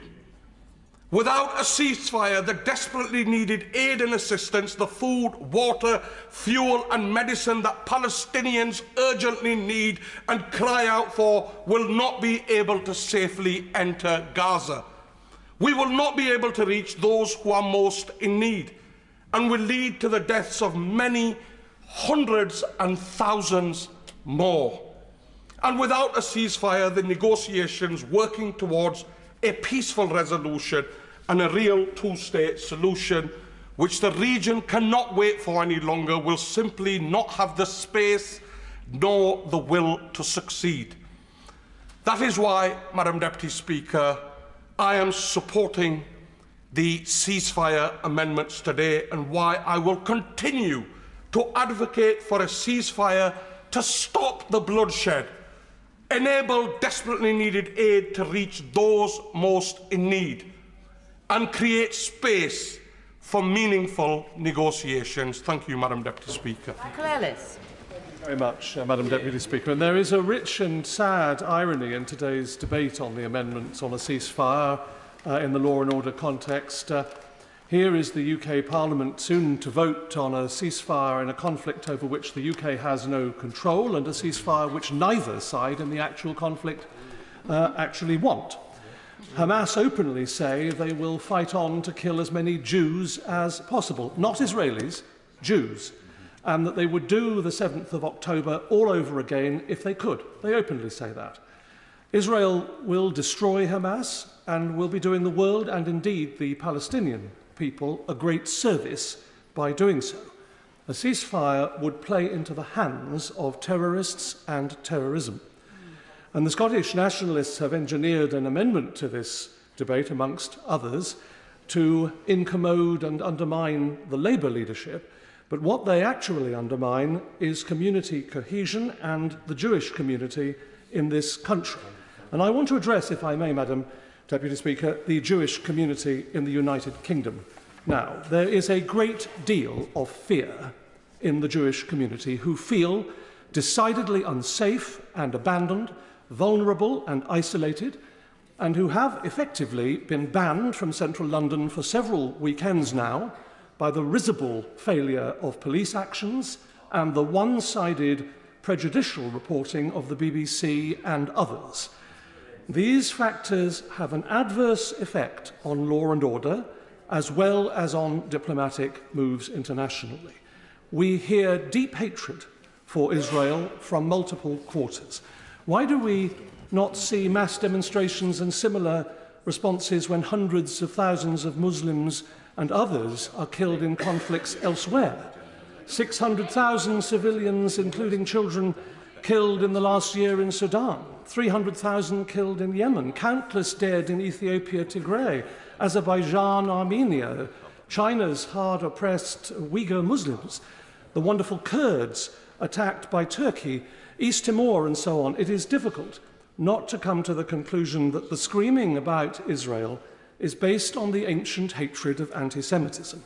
Why else ignore larger losses of life? So we see hate, we see dissent, and we see division. But I would like to appeal today to a different emotion in the limited time available, and that is hope. And I say to the Jewish community in the UK and those in any faith or of none who yearn for peace and reconciliation, be of good hope. There is, in fact, much to be hopeful about. Why? Well, one of the prime reasons for the timing of the ISIS-style pogrom of the 7th of October was the blooming flower of a relationship between Israel and Saudi Arabia. It was apparently a few months away from fruition, and what a wonderful development that would have been. The Saudi position is such, as the keeper of the holy places, that perhaps a dozen Muslim-majority countries would have soon followed suit and opened relations with Israel. But all is not lost. The good news is that this will still happen, and the signs are that the Saudis will still pursue this project, and for Jews and many others yearning for peace, it is something to look forward to. It would build on the historic Abraham Accords of 2020, when Bahrain and the UAE bonded with Israel, and that arrangement has borne rich fruit. And there are reasons to be hopeful also even with Iran. Why there? Well, the theocrats in Tehran are irredeemable. They support and fund terrorism in many areas and oppress and torture their own people. But in due course, the evil designs of that clerical cabal will fail, just as the evil designs of so many others motivated by hatred have failed. The Iranian people are a wise and cultured people, and there is much to hope for there. Recently, the people of Iran have been encouraged by their regime to chant slogans against Israel and trample on large Israeli flags placed deliberately for the purpose at the exit of football stadiums and other stunts, but the Persian football masses pointedly declined to do so. What bravery and what nobility, and a good sign of hope for the future. And what about here in the United Kingdom, Madam Deputy Speaker? What hope can we look to here? Well, I think a lot. We have seen gangs of proto-fascists, frankly, crowd around, for example, Marks and Spencer's branches. One in Glasgow, and I wonder why the SNP don't wish to mention that in debates. But the reality of the matter is that that is because Marks and Spencer's was once a Jewish-owned company. But since 1926, owned by thousands of shareholders, subject to anti-Semitic attacks now, 130 years after its foundation. Mr. Marks first came to the UK escaping, actually, ironically, from another pogrom, this one in the 1880s. But there's hope even there, because I can tell this House, Marks and Spencer's thrives like never before. Its shares are up 66% this year. But there's even more of hope elsewhere. We have a Prime Minister who has supported Israel. And yes, we have a leader of the opposition who has withstood the brickbats and those who wish to divide and is defending the Jewish people from insult and prejudice. And we have a sovereign, a king, Madam Deputy Speaker, who is a global leader and who will be a source for peace. There is no better hope than that. Maria Eagle. Thank you, Madam Deputy Speaker. We can't discuss confidence in the criminal justice system and policing without tackling the long and balefully negative influence of the aftermath of the Hillsborough disaster, which, whilst over 34 years ago, has hugely impacted the way in which police and public authorities are seen across Merseyside and beyond. The impact is widespread and intergenerational, and more needs to be done to tackle it.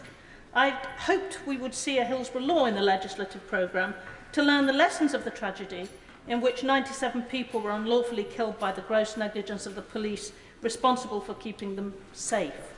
To date, none of the South Yorkshire police responsible for the disaster or the subsequent cover-up and campaign of vilification has been held to account, and now probably never will be. Whilst families of the dead and survivors have endured decades of wrongly being blamed for what happened and feeling they have to defend the reputations of their loved ones from the ongoing ignorant attacks spawned by the South Yorkshire Police's deliberate campaign to shift the blame from themselves. And it's particularly difficult for families to feel frozen in time being forever dragged back to the darkest of their days as they have to keep repeating to ignorant people what really happened and the findings of the unlawful killing at the second inquest, the findings of the Hillsborough Independent Panel, the truth of Hillsborough, in other words.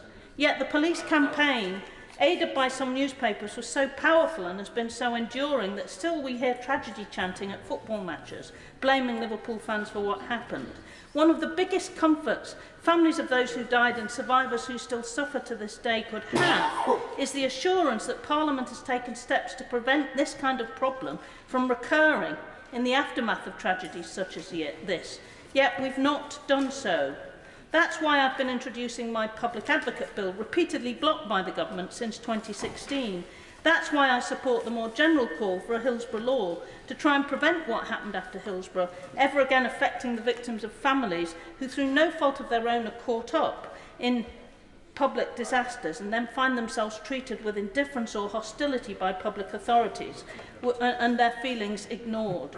There have been disasters since Hillsborough.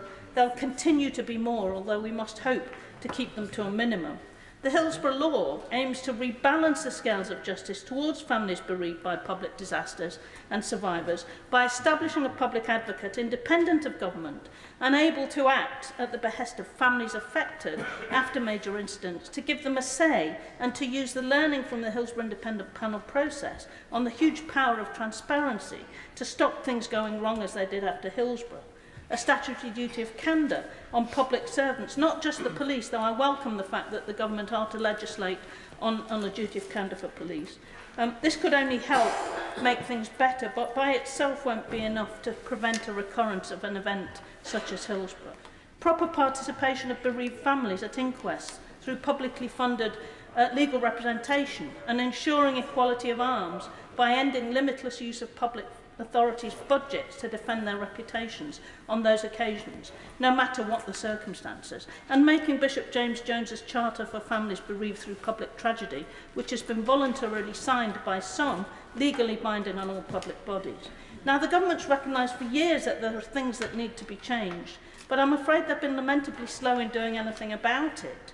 Bishop James Jones' report, which was asked for by the Right Honourable Lady for Maidenhead when she was Prime Minister, was published in 2017. Over 6 years later, there hasn't been a response to it. I find that quite shocking. Now, I've been pressing the government to respond over all of those years. There's absolutely no conceivable reason to prevent them from having done so, at least since May 2021, when the last of the criminal trials collapsed. It's 2.5 years later and still no response. I can't understand what's been holding them up. It's an insult to Bishop James and the work that he did that there's been no response. And it's trying the patience of families who've already had to wait too long, and survivors, not to have had that response published. I keep hearing there's going to be a response soon. I really hope it's true, but I'm not holding my breath. Now, the Victims and Prisoners Bill, which has been carried over from the last session, does have proposals for a public advocate within it, which I've welcomed. But the Lord Chancellor knows that my view is that his proposals aren't sufficient to make the public advocate a useful way of preventing things from going wrong in future in the aftermath of disasters, but simply a signposting service for families caught up. Now, a signposting service is all well and good and it's welcome, but unfortunately it's not going far enough. There's a real opportunity here to make sure that families caught up in public disasters in future don't have to suffer the same experience as the Hillsborough families. His public advocate, though, has neither the independence nor the powers required to shift the dial in favour of families and to be able to act to torpedo cover-ups, which is the whole point. Furthermore, he's to be directed solely by the Secretary of State, which doesn't give him proper independence. Now, I'm going to keep trying when the bill comes back for its remaining stages in this place, which I hope will be before Christmas, to make positive changes to improve it, because otherwise it will be an opportunity spurned. So I hope that the government ministers on the front bench will give thought to improving the proposals as they currently stand, because if they're enacted as they currently stand, it simply won't be enough to make real use of the lessons to be learned from Hillsborough. Sir Charles Walker. Thank you. Madam Deputy Speaker. Madam Deputy Speaker, let me start by saying this. I've read the amendments on the order paper tonight, and if I could bring the hostages home and I could stop the fighting on the streets of Gaza, I would do it, and I would do it now. But the truth is, I can't, and no one in this House can. Madam Deputy Speaker, I am a legislator in our domestic parliament. So this afternoon, I want to speak out against the wickedness of anti-Semitism. Madam Deputy Speaker, it is not acceptable for any community to be cowed or intimidated from displaying outward expressions of its faith, cowed through fear of violence. And let me be clear, whether that faith be Judaism, Christianity, Islam, Hinduism, or any other faith, we allow people to express visibly their faith without fear of attack. And this is fundamental to this debate. It is not right for any British citizen to be held accountable for the actions of a government other than their own. My Jewish friends and neighbours are British citizens. That is what they are. Madam Deputy Speaker, last Friday I talked to a young Jewish doctor in the NHS, and she said, Charles, being Jewish in this country right now is very, very difficult. Not the exact words she chose, but the words I think I should use in the chamber. A synagogue in Maida Vale on Saturday, worshippers leaving the synagogue were abused and suffered verbal threats. This synagogue is near where I grew up. It is near where I went to school. It is where many of my friends worshipped. It is not acceptable. Madam Deputy Speaker, a house in North London displaying a mezuzah was daubed in paint from top to bottom. Not acceptable. So, Madam Deputy Speaker, without equivocation or qualification, I say this. I stand with good and decent people of all faiths by the Jewish community. And if any Jews face harm, I and those people will place ourselves in front of those Jews to defend them from that harm. That is a solemn commitment on my behalf. Because the Jewish community in this country is small, 279,000. But it comprises my constituents, my family, and my friends. And they are deserving of my support, and they are deserving of all of our support. And I just want to get to the crux now of the law and order parts of this debate, because we have to deal with this as a parliament, and future parliaments will have to deal with it. Hate laws don't stop hate. We wish they would, but they don't. Hate is one of the basest of human emotions. It is the consumption that consumes the soul in the way cancer consumes our physical bodies. And I am desperate to see peace. I really am. I want to see peace in so many parts of the world. But what history has taught us is that peace is reached when the cost of hate is so great, when too many people have been killed, when sides are exhausted, when nobody can take it anymore. That is the moment that great men and women of courage and enlightenment stand up from both sides of that division, and they set their hatreds, their enmities aside, they embrace each other and hold out a hand. The world is a complicated, complex place. If there were simple solutions, we would have found them by now. They don't exist, Madam Deputy Speaker, but there is always hope. There is always hope on both sides of this House. We settle our arguments through debate, And we are also friends on both sides of the House. There is a big lesson in there for many, Madam Deputy Speaker. Chris Stevens. Madam Deputy Speaker, and it's a pleasure to be called early in this debate. I'm usually here a lot. I'm usually waiting a lot longer than that. So get on with it, says the Labour front bench. So thank you.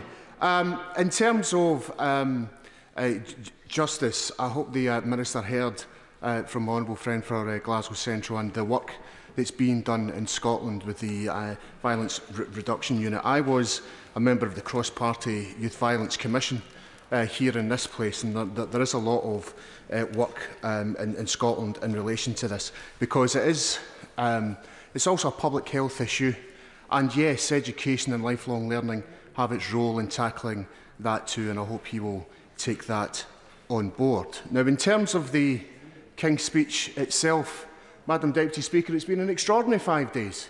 It started off with a lot of the hard right-wing rhetoric, and now we see that the government's moved, or trying to move, to a centrist position. Quite extraordinary. And I listened to the Honourable Member for Northampton North, and I've heard others, and I hope that he will condemn the far-right thuggery that we saw at the weekend in London and elsewhere. These were not, as I've seen the phrase being used, counter-protesters. They were far-right thugs. And every single member of this chamber should condemn those individuals. Those individuals, Madam Deputy Speaker, who are wearing a poppy in their jackets and showing a swastika tattoo at the same time.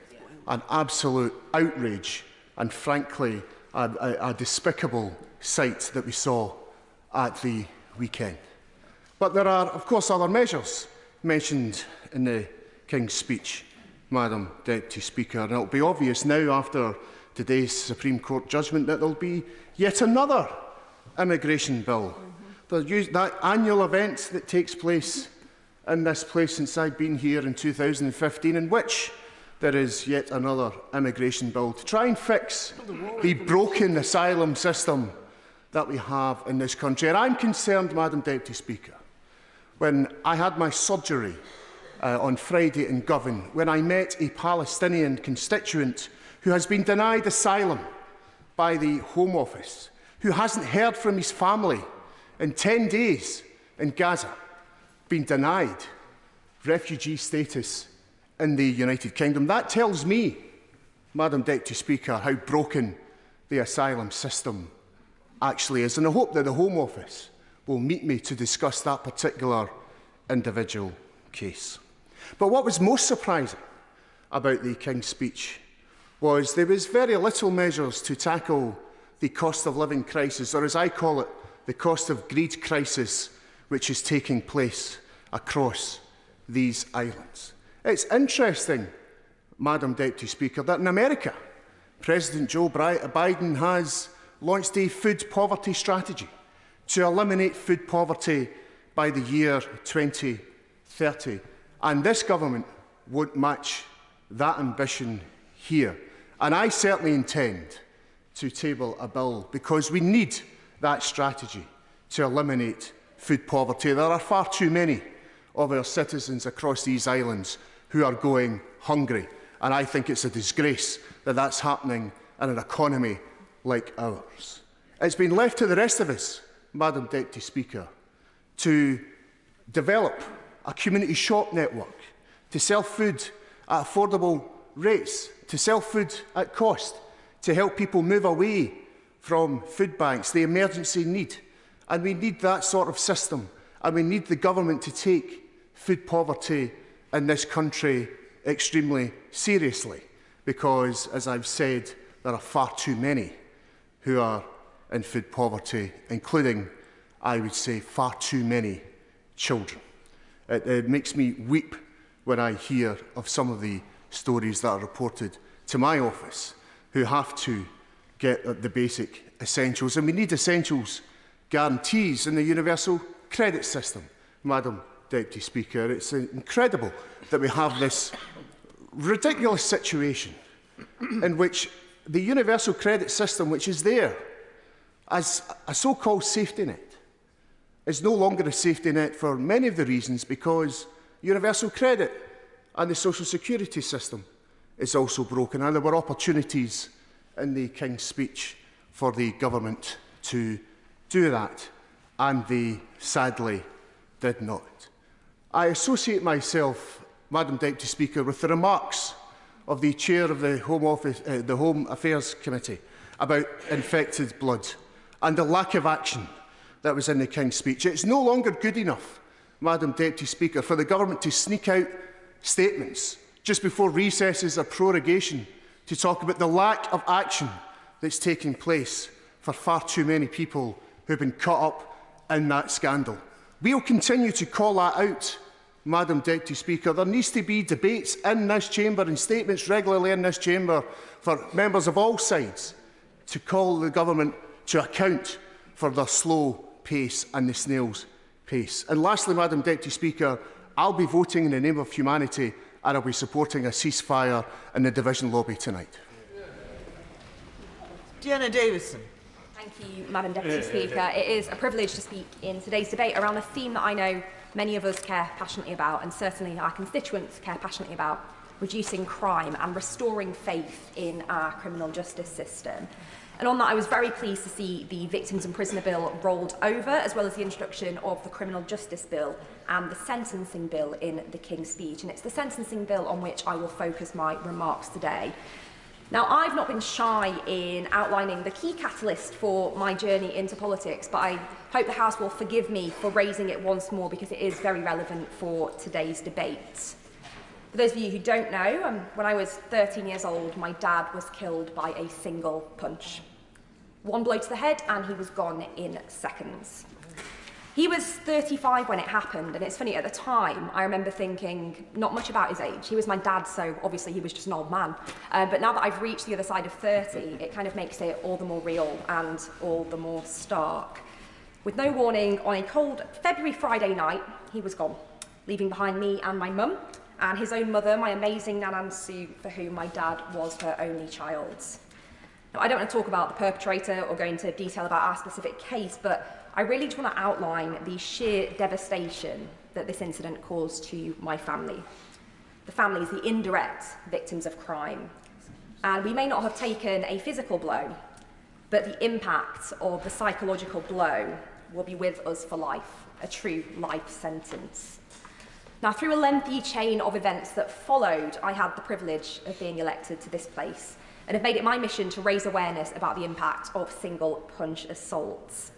Shortly, in a few weeks' time, One Punch UK, an incredible charity, will be launching their annual Punched Out Cold campaign to show in quite grisly but necessary detail the impact that violence can have, and reminding people that, yes, it's fine to go out over Christmas and have a few drinks and get a bit merry, but it is never the right time to raise your fists, and I hope that members across the House will help support in that campaign. But why do I talk about my family's experience again today? Well, one of the headlines in today's debate is around raising confidence in the criminal justice system. And through my work with One Punch UK, I know all too well that many families of the victims of single-punch assaults do not feel that the criminal justice system is on their side. Victim support is patchy and varied, and sentencing is felt to be far too low. Some would even say insultingly low. People have lost loved ones through these violent acts and have seen the perpetrator released within a year. Now, I know that no sentence will ever feel enough to make up for the loss of a loved one and the loss of all those future memories of what might have been, but we must do more to restore confidence in sentencing again. Now, there has been concern in the past around overly lenient sentences, and indeed, in 2014, the Sentencing Council was asked by the then Lord Chancellor to develop a guideline for one-punch manslaughter, and subsequently launched a consultation in 2017. In the 7 years prior to that, the average sentence for such offences was just 3 years and 10 months. Frankly, a kick in the teeth for the families of victims who are already going through so much. The new guidelines eventually came into force on the 1st of November 2018, but in my view still, sadly, do not go far enough. For single-punch assaults, the lowest possible sentence in the guidelines is just 12 months. 12 months where a life has been taken and where the families of victims do go through a life sentence. Now, that is for those with the lowest culpability, and the guidelines state that this is for cases where an unlawful act is committed, but where there was, and I quote, no intention to cause any harm and no obvious risk of anything other than minor harm. But I think many across the House would agree with me that that in itself is deeply flawed, because when throwing a punch, there is always an obvious risk of serious harm. And I and many one-punch assault campaigners I work with believe that sentencing for such assault should properly reflect that risk. So it is time for new thinking. That's why I would greatly welcome a discussion with the Justice Secretary and the new Justice Minister, who I warmly welcome to his new role, about how the new sentencing bill could include a specific minimum sentence for one-punch manslaughter that fully reflects the severity of the crime and reflects the real devastating impact on the families affected. I think that will be a concrete and tangible way that the government can restore and raise confidence in the criminal justice system for the families of past victims and, heaven forbid, for the future victims of single-punch assaults. Now, I have a little bit of time left, so more broadly, I would join the Chair of the Select Committee in welcoming the pragmatic approach being taken by the Lord Chancellor on sentencing, with the most serious offenders rightly spending more of their sentence behind bars for the sake of public protection, but whilst also focusing on the very real need for rehabilitation for lower-level offenders to, frankly, prevent petty criminals losing their own lives to a vicious cycle of reoffending and incarceration. We know that criminal justice and social justice go hand in hand, so I'm very pleased that the Ministry of Justice are taking such a pragmatic approach there. And I do look forward to supporting the Lord Chancellor and the entire Justice team on this legislative agenda moving forward. Naz Shaw. Thank you, Madam Deputy Speaker. In today's King's Speech, I'll be speaking to proposed amendments H and R. As I stated publicly, the attack against innocent Israelis on October the 7th was an egregious crime against humanity. Families of those killed continue to mourn the loss of their loved ones, and the families of those taken hostage pray for their safe return. It would be a grave injustice to not recognise acts of terror committed by Hamas for what they are. In the same way, it would be a grave injustice in the world if the world turned a blind eye whilst innocent Palestinians are being murdered by the hour. More civilians killed in 6 weeks in Gaza than civilians killed in 20 months in the Russia-Ukraine war. More children killed in Gaza than the annual number of children killed across all conflict zones since 2019. More UN workers killed in Gaza than any comparable period in the UN's history. More journalists killed in Gaza than any conflict period since 1992. Hospitals have been bombed, refugee camps have been bombed, United Nations schools have been bombed, ambulances bombed, bakeries bombed, mosques and churches bombed, northern Gaza bombed, Gaza City bombed, Khan Yunis bombed, the Rafah border bombed, almost every inch of the Gaza Strip bombed. Over 11,000 innocent civilians killed. The hopes and dreams and futures of nearly 5,000 Palestinian children ended in mass graves. 2.3 million people fleeing death and destruction, babies dying in incubators, pregnant women having caesareans without anaesthetic. No fuel to power hospitals, no food to feed the living, and searching for clean water being as rare as searching for gold. Make no mistake, this is a humanitarian catastrophe, which is why I urge members to back an immediate ceasefire on all sides and push for the release of hostages. A call which is backed by 120 members of the UN Security Council, backed by 17 UN agencies, backed by the UN General Secretary, backed by the World Health Organization, backed by the World Food Programme, backed by Amnesty International, backed by over 600 leading international NGOs, including Oxfam, Save the Children, Christian Aid, Medical Aid for Palestinians, the International Committee for Refugees, backed by the Pope, backed by the Archbishop of Canterbury, backed by the overwhelming British public, and now backed by President Macron of France. Almost every single international aid agency in the entire world is saying a vital humanitarian aid to reach people cannot be delivered without a ceasefire. The very agencies whose expertise we rely upon in other conflicts and take their lead, so why not this time? We need a political solution to an issue which leads to peace, not one that ends in a way which is so horrific it emboldens more terror in the region. Injustice is the greatest barrier to peace, and the truth is we cannot expect peace unless we enable justice to be delivered.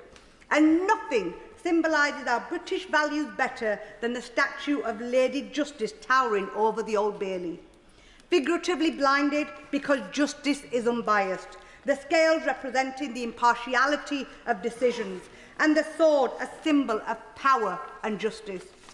But when Israel acts with impunity and attacks hospitals, UN schools and refugee camps, and the case for Palestinians is vetoed by the US and the UK at the International Criminal Court, then the world asks, is our justice really unbiased? When we rightfully condemn extremist and genocidal statements by Hamas, but fail to utter a single word about the genocidal rhetoric being spouted by Netanyahu and his right-wing government, then the world asks, are our scales of justice truly impartial? When we follow the path of justice and the rule of law in the face of Putin's aggression, but yet Israel continues to defy UN resolutions with empty words and no action, then the world wonders, where is the sword of justice? When we fail to provide equal application of justice, then in the eyes of the world, it is one rule for the allies of the US and another for the rest. These are not my words, but the words uttered by the former Labour Foreign Secretary, the late Robin Cook, in this very chamber that sadly ring true 20 years on. Our values push us to do better, and this is why, despite all the risks to our personal positions, we must do what is right. Whilst it may be a matter of convention to follow our closest ally, the US, in interest of foreign policy, it is a matter of conscience to step away from our closest ally in the interest of peace. We know that eventually there will be a ceasefire in this current crisis. Every war ends with a cessation of hostilities. The question is not if there will be a ceasefire, but when. For the people of Palestine, every minute, every hour, every day we wait is another orphan, another grieving mother, and another family wiped out. This is why, in standing to save innocent lives of both Palestinians and Israelis and representing the people of Bradford West, in today's motion, I will be supporting the amendment which seeks an immediate ceasefire. Thank you. It will be obvious to the whole House that a great many people wish to catch my eye this afternoon, so I will have to reduce, after the next speech, reduce the time limit to 5 minutes. But there's no point in people complaining. You come to me and tell me which of these people you want not to speak. We're talking about fairness here. Yes, okay. That was a rhetorical question. Stop digging. Right. But with 6 minutes, Mr. David Mundell. Thank you, Madam Deputy Speaker.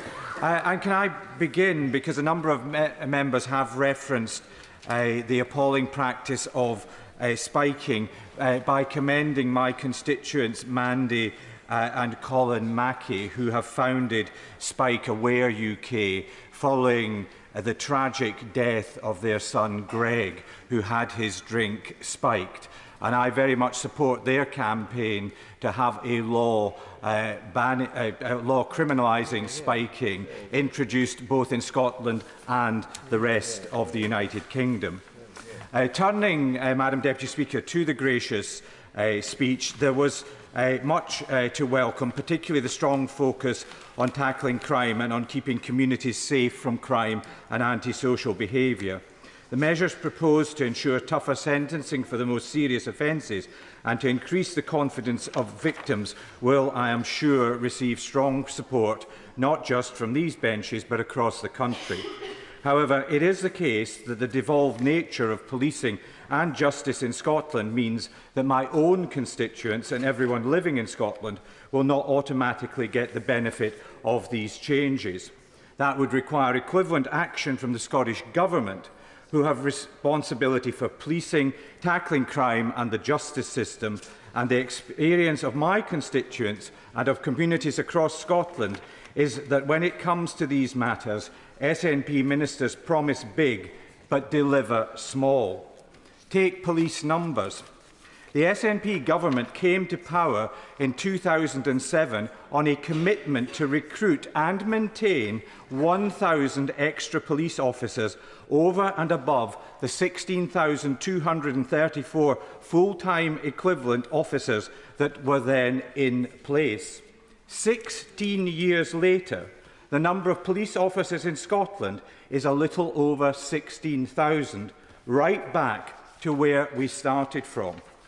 In the words of David Kennedy, the General Secretary of the Scottish Police Federation, the state of affairs in Scotland for policing at the moment is pretty bleak. There are less cops on the street. If you ask around, people no longer see the police on the streets. From my own contact with constituents, I know just how much they value and respect the work of officers working in their communities. But time and time again, concerns have been raised with me that there is simply not an adequate number of police officers working within local communities to provide them with the reassurance they need and deserve.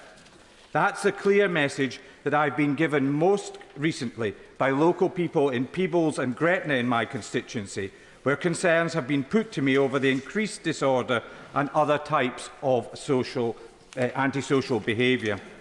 Continuing reports from these communities and others of antisocial behaviour, drug dealing and vandalism are worrying and clearly making life miserable for the law-abiding majority. There is no doubt that the Scottish Government have not been providing Police Scotland with the resources they need to properly respond to crime and be as visible as local people expect. The truth is that the SNP themselves know this is the case. Just a month ago, speaking in the Scottish Parliament, the SNP MSP for the South of Scotland, Emma Harper, said, "I understand that V Division in Dumfries and Galloway is struggling to meet the demands of its large rural region with the current number of officers. What specific action is being taken by the Scottish Government to recruit police officers to rural areas such as Dumfries and Galloway as a priority?" Ms Harper is entirely right to be asking why the Scottish Government hasn't taken urgent action needed to recruit and maintain police officers in communities like the one I represent. My constituency is covered by 3 different police divisions. In Dumfries and Galloway, there was a total resource complement of 392 officers in 2019. 3 years on, that has dropped to just 354. In Lanarkshire, there was a total complement of 1,404 3 years ago. It's now 1,366. And in Lothian and in Borders, there was a local complement of 946 officers in 2019, which has now fallen to 907. And it's the same picture right across Scotland. So I use this occasion to urge the Scottish Government to take a page from this King's speech and give a proper focus on keeping communities safe from crime and anti-social behaviour. Ensure tougher sentencing for the most serious offenders, rebalance the justice system to put the rights of victims over those of criminals, and restore the proud tradition of community policing, which has served constituencies like mine so well over the years, by giving our police the resources and increased manpower they need to do their job and keep local people safe. We now come to a maiden speech. Michael Shanks. Thank you, Mr Speaker. And can I start by thanking you and all the staff of the House for the very warm welcome I've received, for all their help, as I'm so obviously lost around this building. I'm glad I chose a very quiet political day to give my maiden speech. But it is a pleasure to speak in this King's Speech debate, and in a debate focused on improving our justice system. There's much we can do to talk more, not just about being tough on crime, but to understand the root causes and to tackle the underlying issues, not least the poverty of opportunity that leads so many into criminal activity. I spent several years before I qualified as a teacher working with young people involved in gangs and offending. They weren't bad people, they weren't born bad, They were people often without hope that their lives could be anything more than what they currently experienced. And when you lose hope, when your aspirations are limited by your experience, when you're unemployed or when you're excluded from school, it's any wonder that a gang starts to seem like a reasonable option. I'm glad that the police in England are learning from wonderful projects which my honourable friend, the member for Glasgow Central, has already mentioned in Scotland, like the Violence Reduction Unit, which I did a lot of work with. And the key to preventative projects like these is to continue investing, not to cut and run when crime stats go down. Prevention absolutely works, but for it to work, you have to keep on preventing. Mr Speaker, it's an absolute honour to stand here as the Member of Parliament for Rutherglen and Hamilton West. Can I say to my honourable friend, the member for Selby and Ainstey, who gave his maiden speech a few weeks ago, he set the bar very high and somehow also managed to make me feel very old for having not been born before the 1997 general election. Although I should say I'm not too old, I was still aged in single digits when Tony Blair became the Prime Minister, something I think I share with the member for Mid-Bedfordshire, who gave another outstanding maiden speech yesterday. Similarly new to this place, I'd welcome the member for Tamworth to my own benches. It's getting to the point, Mr Speaker, where we'll have a maiden speech every week. Perhaps a general election won't be necessary after all for Labour to form the next government. It's customary in a maiden speech to praise my predecessor, and I hope the House will permit me to praise predecessors. The cause of the by-election will not have eluded many members here, but I met countless people across the constituency who praised Margaret Ferrier's attention on matters of casework and local issues, and credit is due to her for that. Towards the end of her time in this place, she also started to give the honourable member for Strangford, who's not in his place for a change, a run for his money in her participation in debates, and I hope that I can match at least some of her parliamentary energy. I also want to pay tribute to my predecessors, Jed Killen and Tom Greatrix, and of course to Lord McAvoy for their dedication to the constituency over many years. Rutherglen and Hamilton West is a constituency steeped in industrial and political history. Rutherglen itself is one of the oldest royal boroughs in the land, granted its royal charter by King David in 1126, which means in 2026 Rutherglen celebrates its 900th anniversary, something the community is looking forward to marking. Blantyre was the home of David Livingstone, and the museum that stands where he grew up is not just a thriving monument to his life, but a reflection on his complex past as both an abolitionist and a fervent supporter of colonialism. And across the constituency, a legacy of coal mining, iron and steel making, such as the Clydebridge Steelworks in Cambuslang, which stands as a sad reminder of the industrial decline of communities like mine across the west of Scotland. And for a Labour MP, the roots of our founder, Keir Hardie, are in Lanarkshire, and it was in Rutherglen, then called Mid-Lanarkshire, in 1888, just a short century before I was born, that he first stood for election. For honourable members in the SNP, this area is also home of one of their most famous by-elections in 1967, the election of Winnie Ewing, who we sadly lost just a few months ago. And this seat also holds electoral history for another reason, and I thank the House of Commons Library for double-checking this. Until my by-election result, the last time Labour has ever taken a seat in a Scottish by-election was in 1964, in, of course, Rutherglen. Then the seat was taken from the Tories. This time around, it was the deposit that was taken from the Tories and not returned. I want to thank everyone who supported the by-election and all our volunteers, a campaign I'm proud to say that, unlike some other parties in this place, didn't rely on zero-hour contract leafleters to deliver our election material. But, Mr Speaker, enough of history. Rutherglen and Hamilton West past is not all it can be proud of. It's a patchwork of vibrant communities, from Burnhill and Rutherglen in the west, on the border with Glasgow, to Fernhill and Whittlesburn in the south, stretching through Burnside, Cambuslang, Newton, Halfway, Blantyre and the western edges of Hamilton, who sadly are leaving the constituency in boundary changes. Some members may know of my somewhat irrational running challenge during lockdown, where I set out to run every single street in Glasgow, achieving it some 2 years and 2,300 kilometres later. I've set myself the challenge of now running every single street in my constituency, something I'd encourage all honourable members to do in their own patch, although it was a suggestion that was dismissed in horror by my colleague, the member for Edinburgh South, when I suggested we take it on together. On my way round the streets in a by-election that took 6 months, I met so many incredible people doing so much in their community.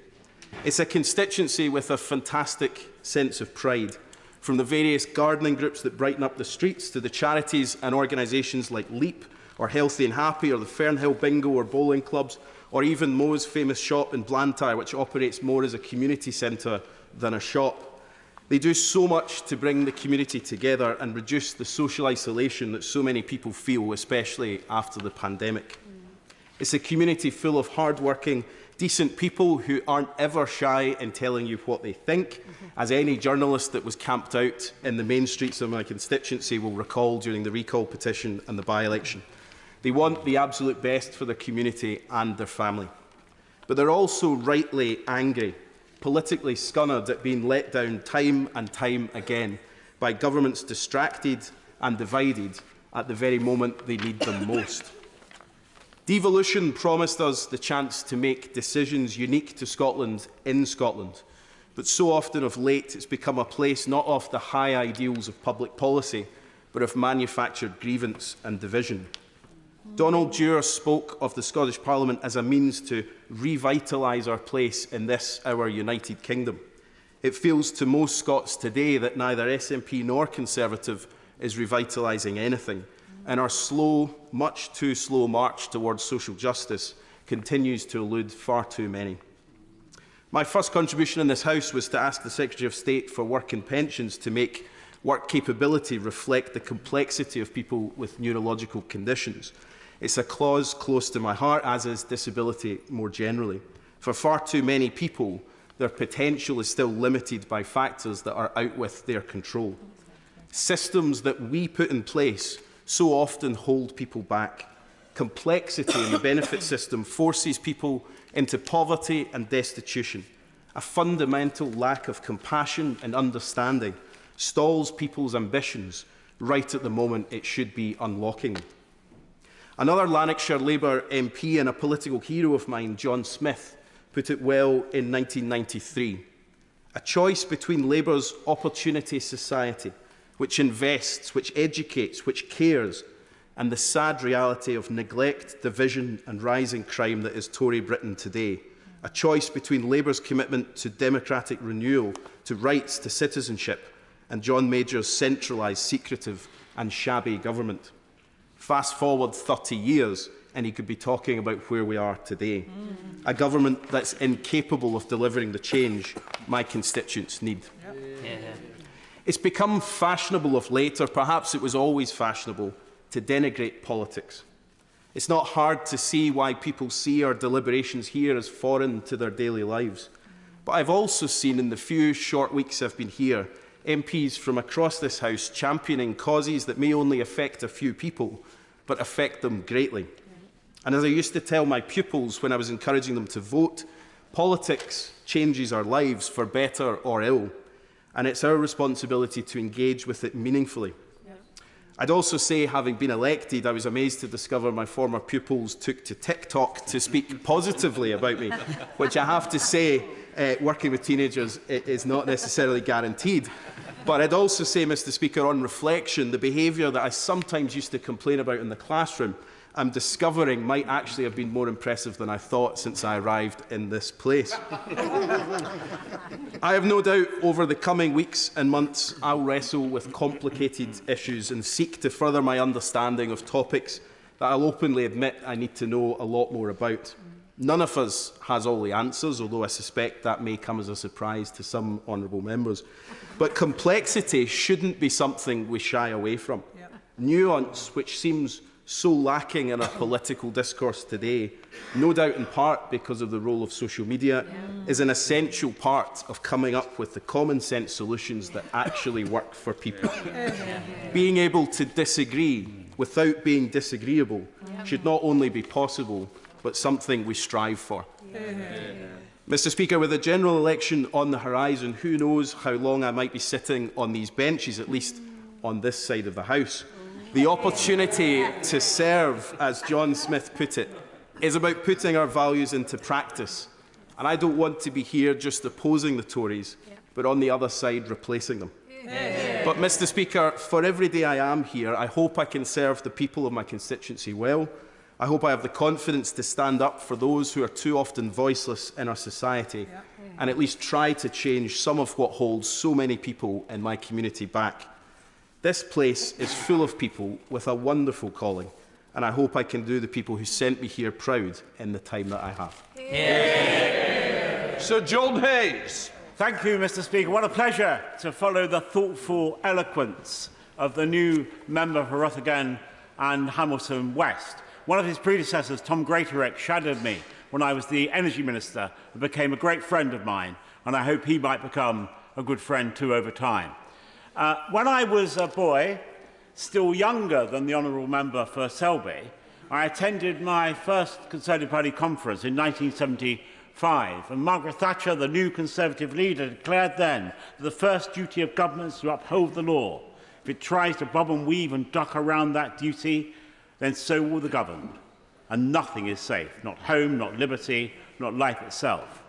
For a civilised society is an ordered society, and because it's the most vulnerable, the old, the frail, the less well-off that live on the front line of this order, they must be protected from it. The honourable member for Rutherglen and Hamilton West spoke about the hopelessness that that can lead to when they feel that they are exactly that, on the front line of crime. For that reason, a prerequisite of social solidarity is a civil order where law is enforced, where justice prevails for all, where the guilty are punished.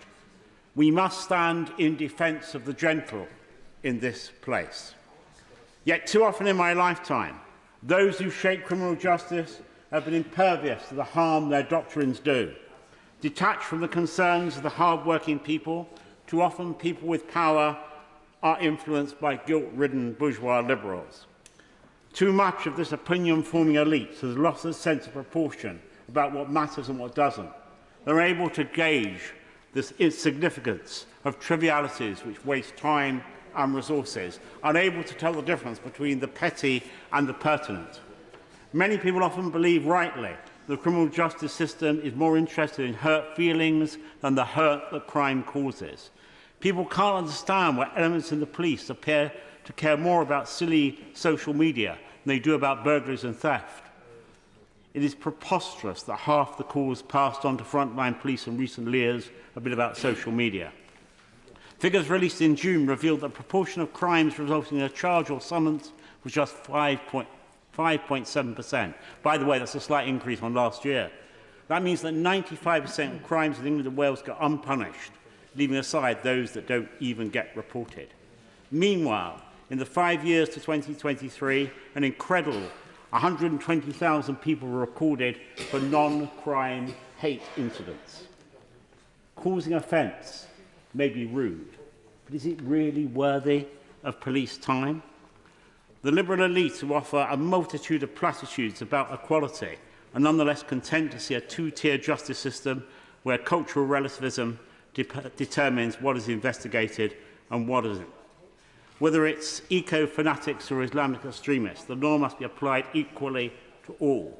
Well, you see, for such characters, in the absence of a sense of proportion, anything can be legitimised in the cause of self-righteous purity, including stopping ambulances taking the sick to hospital where they glue themselves to roads.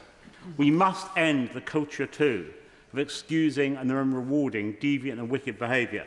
When I studied criminology at university in the 1980s, a seminal book, Rehabilitation and Deviance, showed that a rehabilitative ideal become institutionalised in the criminal justice system, that it had become disconnected from the core concept of justice. Crime is not an illness to be treated. It is a malevolent option chosen by those who carelessly harm and damage people, largely out of greed or spite or malice. Yet too many heedless and harmless criminals receive reasonably lenient sentences. We must not be letting people out of prison early, and neither should we be suspending custodial sentences for persistent, prolific offenders. That is not what the public expect. It's not what our constituents want, and it is not fair because it is not just. Crime must be punished, and punishment matters because people want to see law-abiding, decent, patriotic people protected from that minority who seek to do them harm. Is that too much to ask? No authentic Conservative should vote for early release, and no authentic Conservative must vote for the end of custodial sentences. If they do, they must answer to their constituents.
Just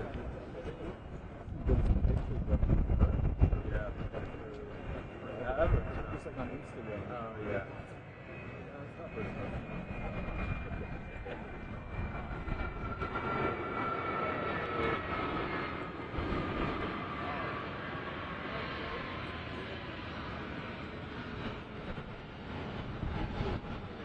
It's like, oh, that.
Can't stop thinking about the sandwich. Did you look it up?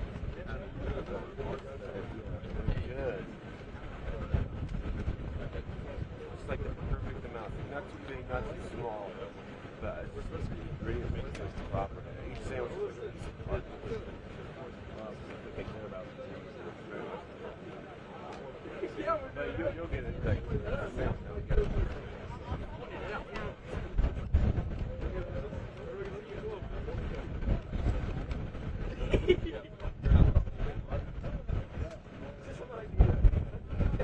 The person at your guard goes like this.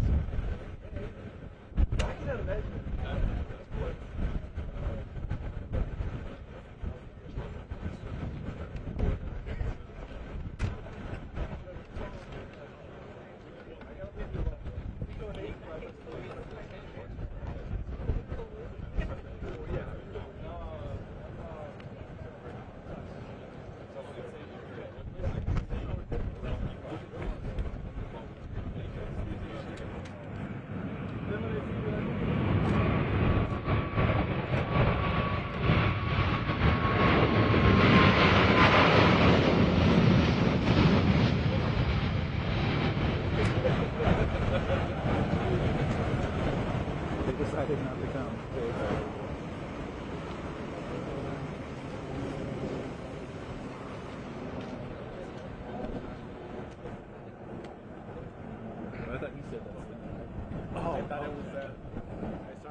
I think so.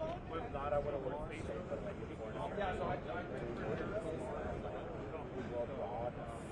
today should be so easy to see like how like I spent work on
Yeah, they want to get a point. That's a good point.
Down the street from the French embassy.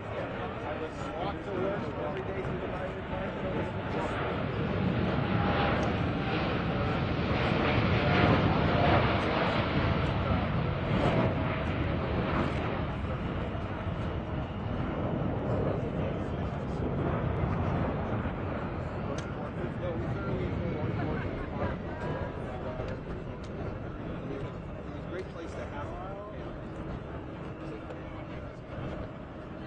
You know what? To be honest with you, after 5, I was ready to go, but I didn't want to give my daughter out again, so obviously I wanted to make sure we put it in my mind.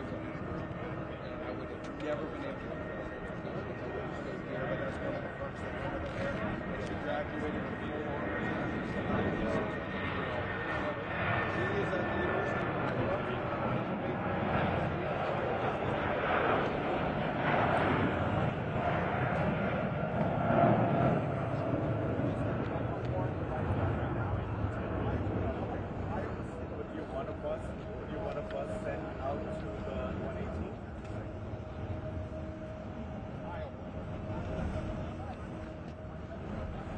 Where did you want the bus to send to them? Exactly. You want it.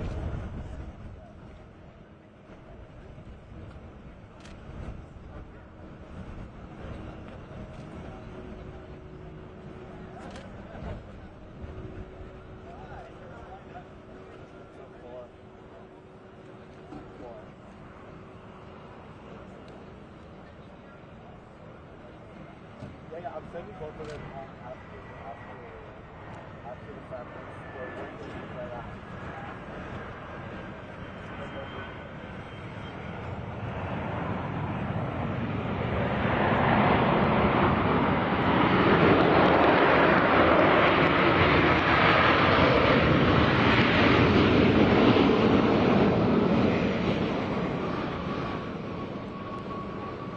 Just to make sure we both have to get that. It's probably best to drive to 118 so we can drive to meet with press and have that part of my life.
Are you leaving after this? Are you going to get that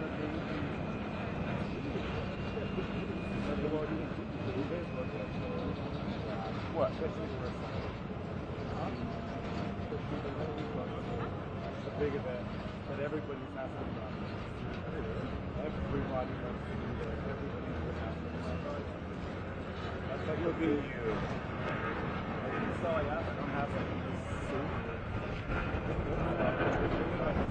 Everybody got to have those athletes I have no clue where it's taking place. Yeah. What's the restaurant? Oh, it's hotel. Series.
That's weird.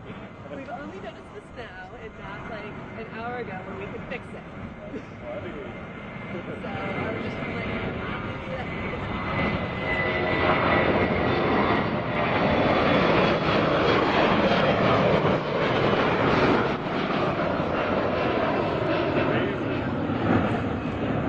Right now, liners to exactly like last night, we're like landing. You see both of them land at the same time. Yeah.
One plane.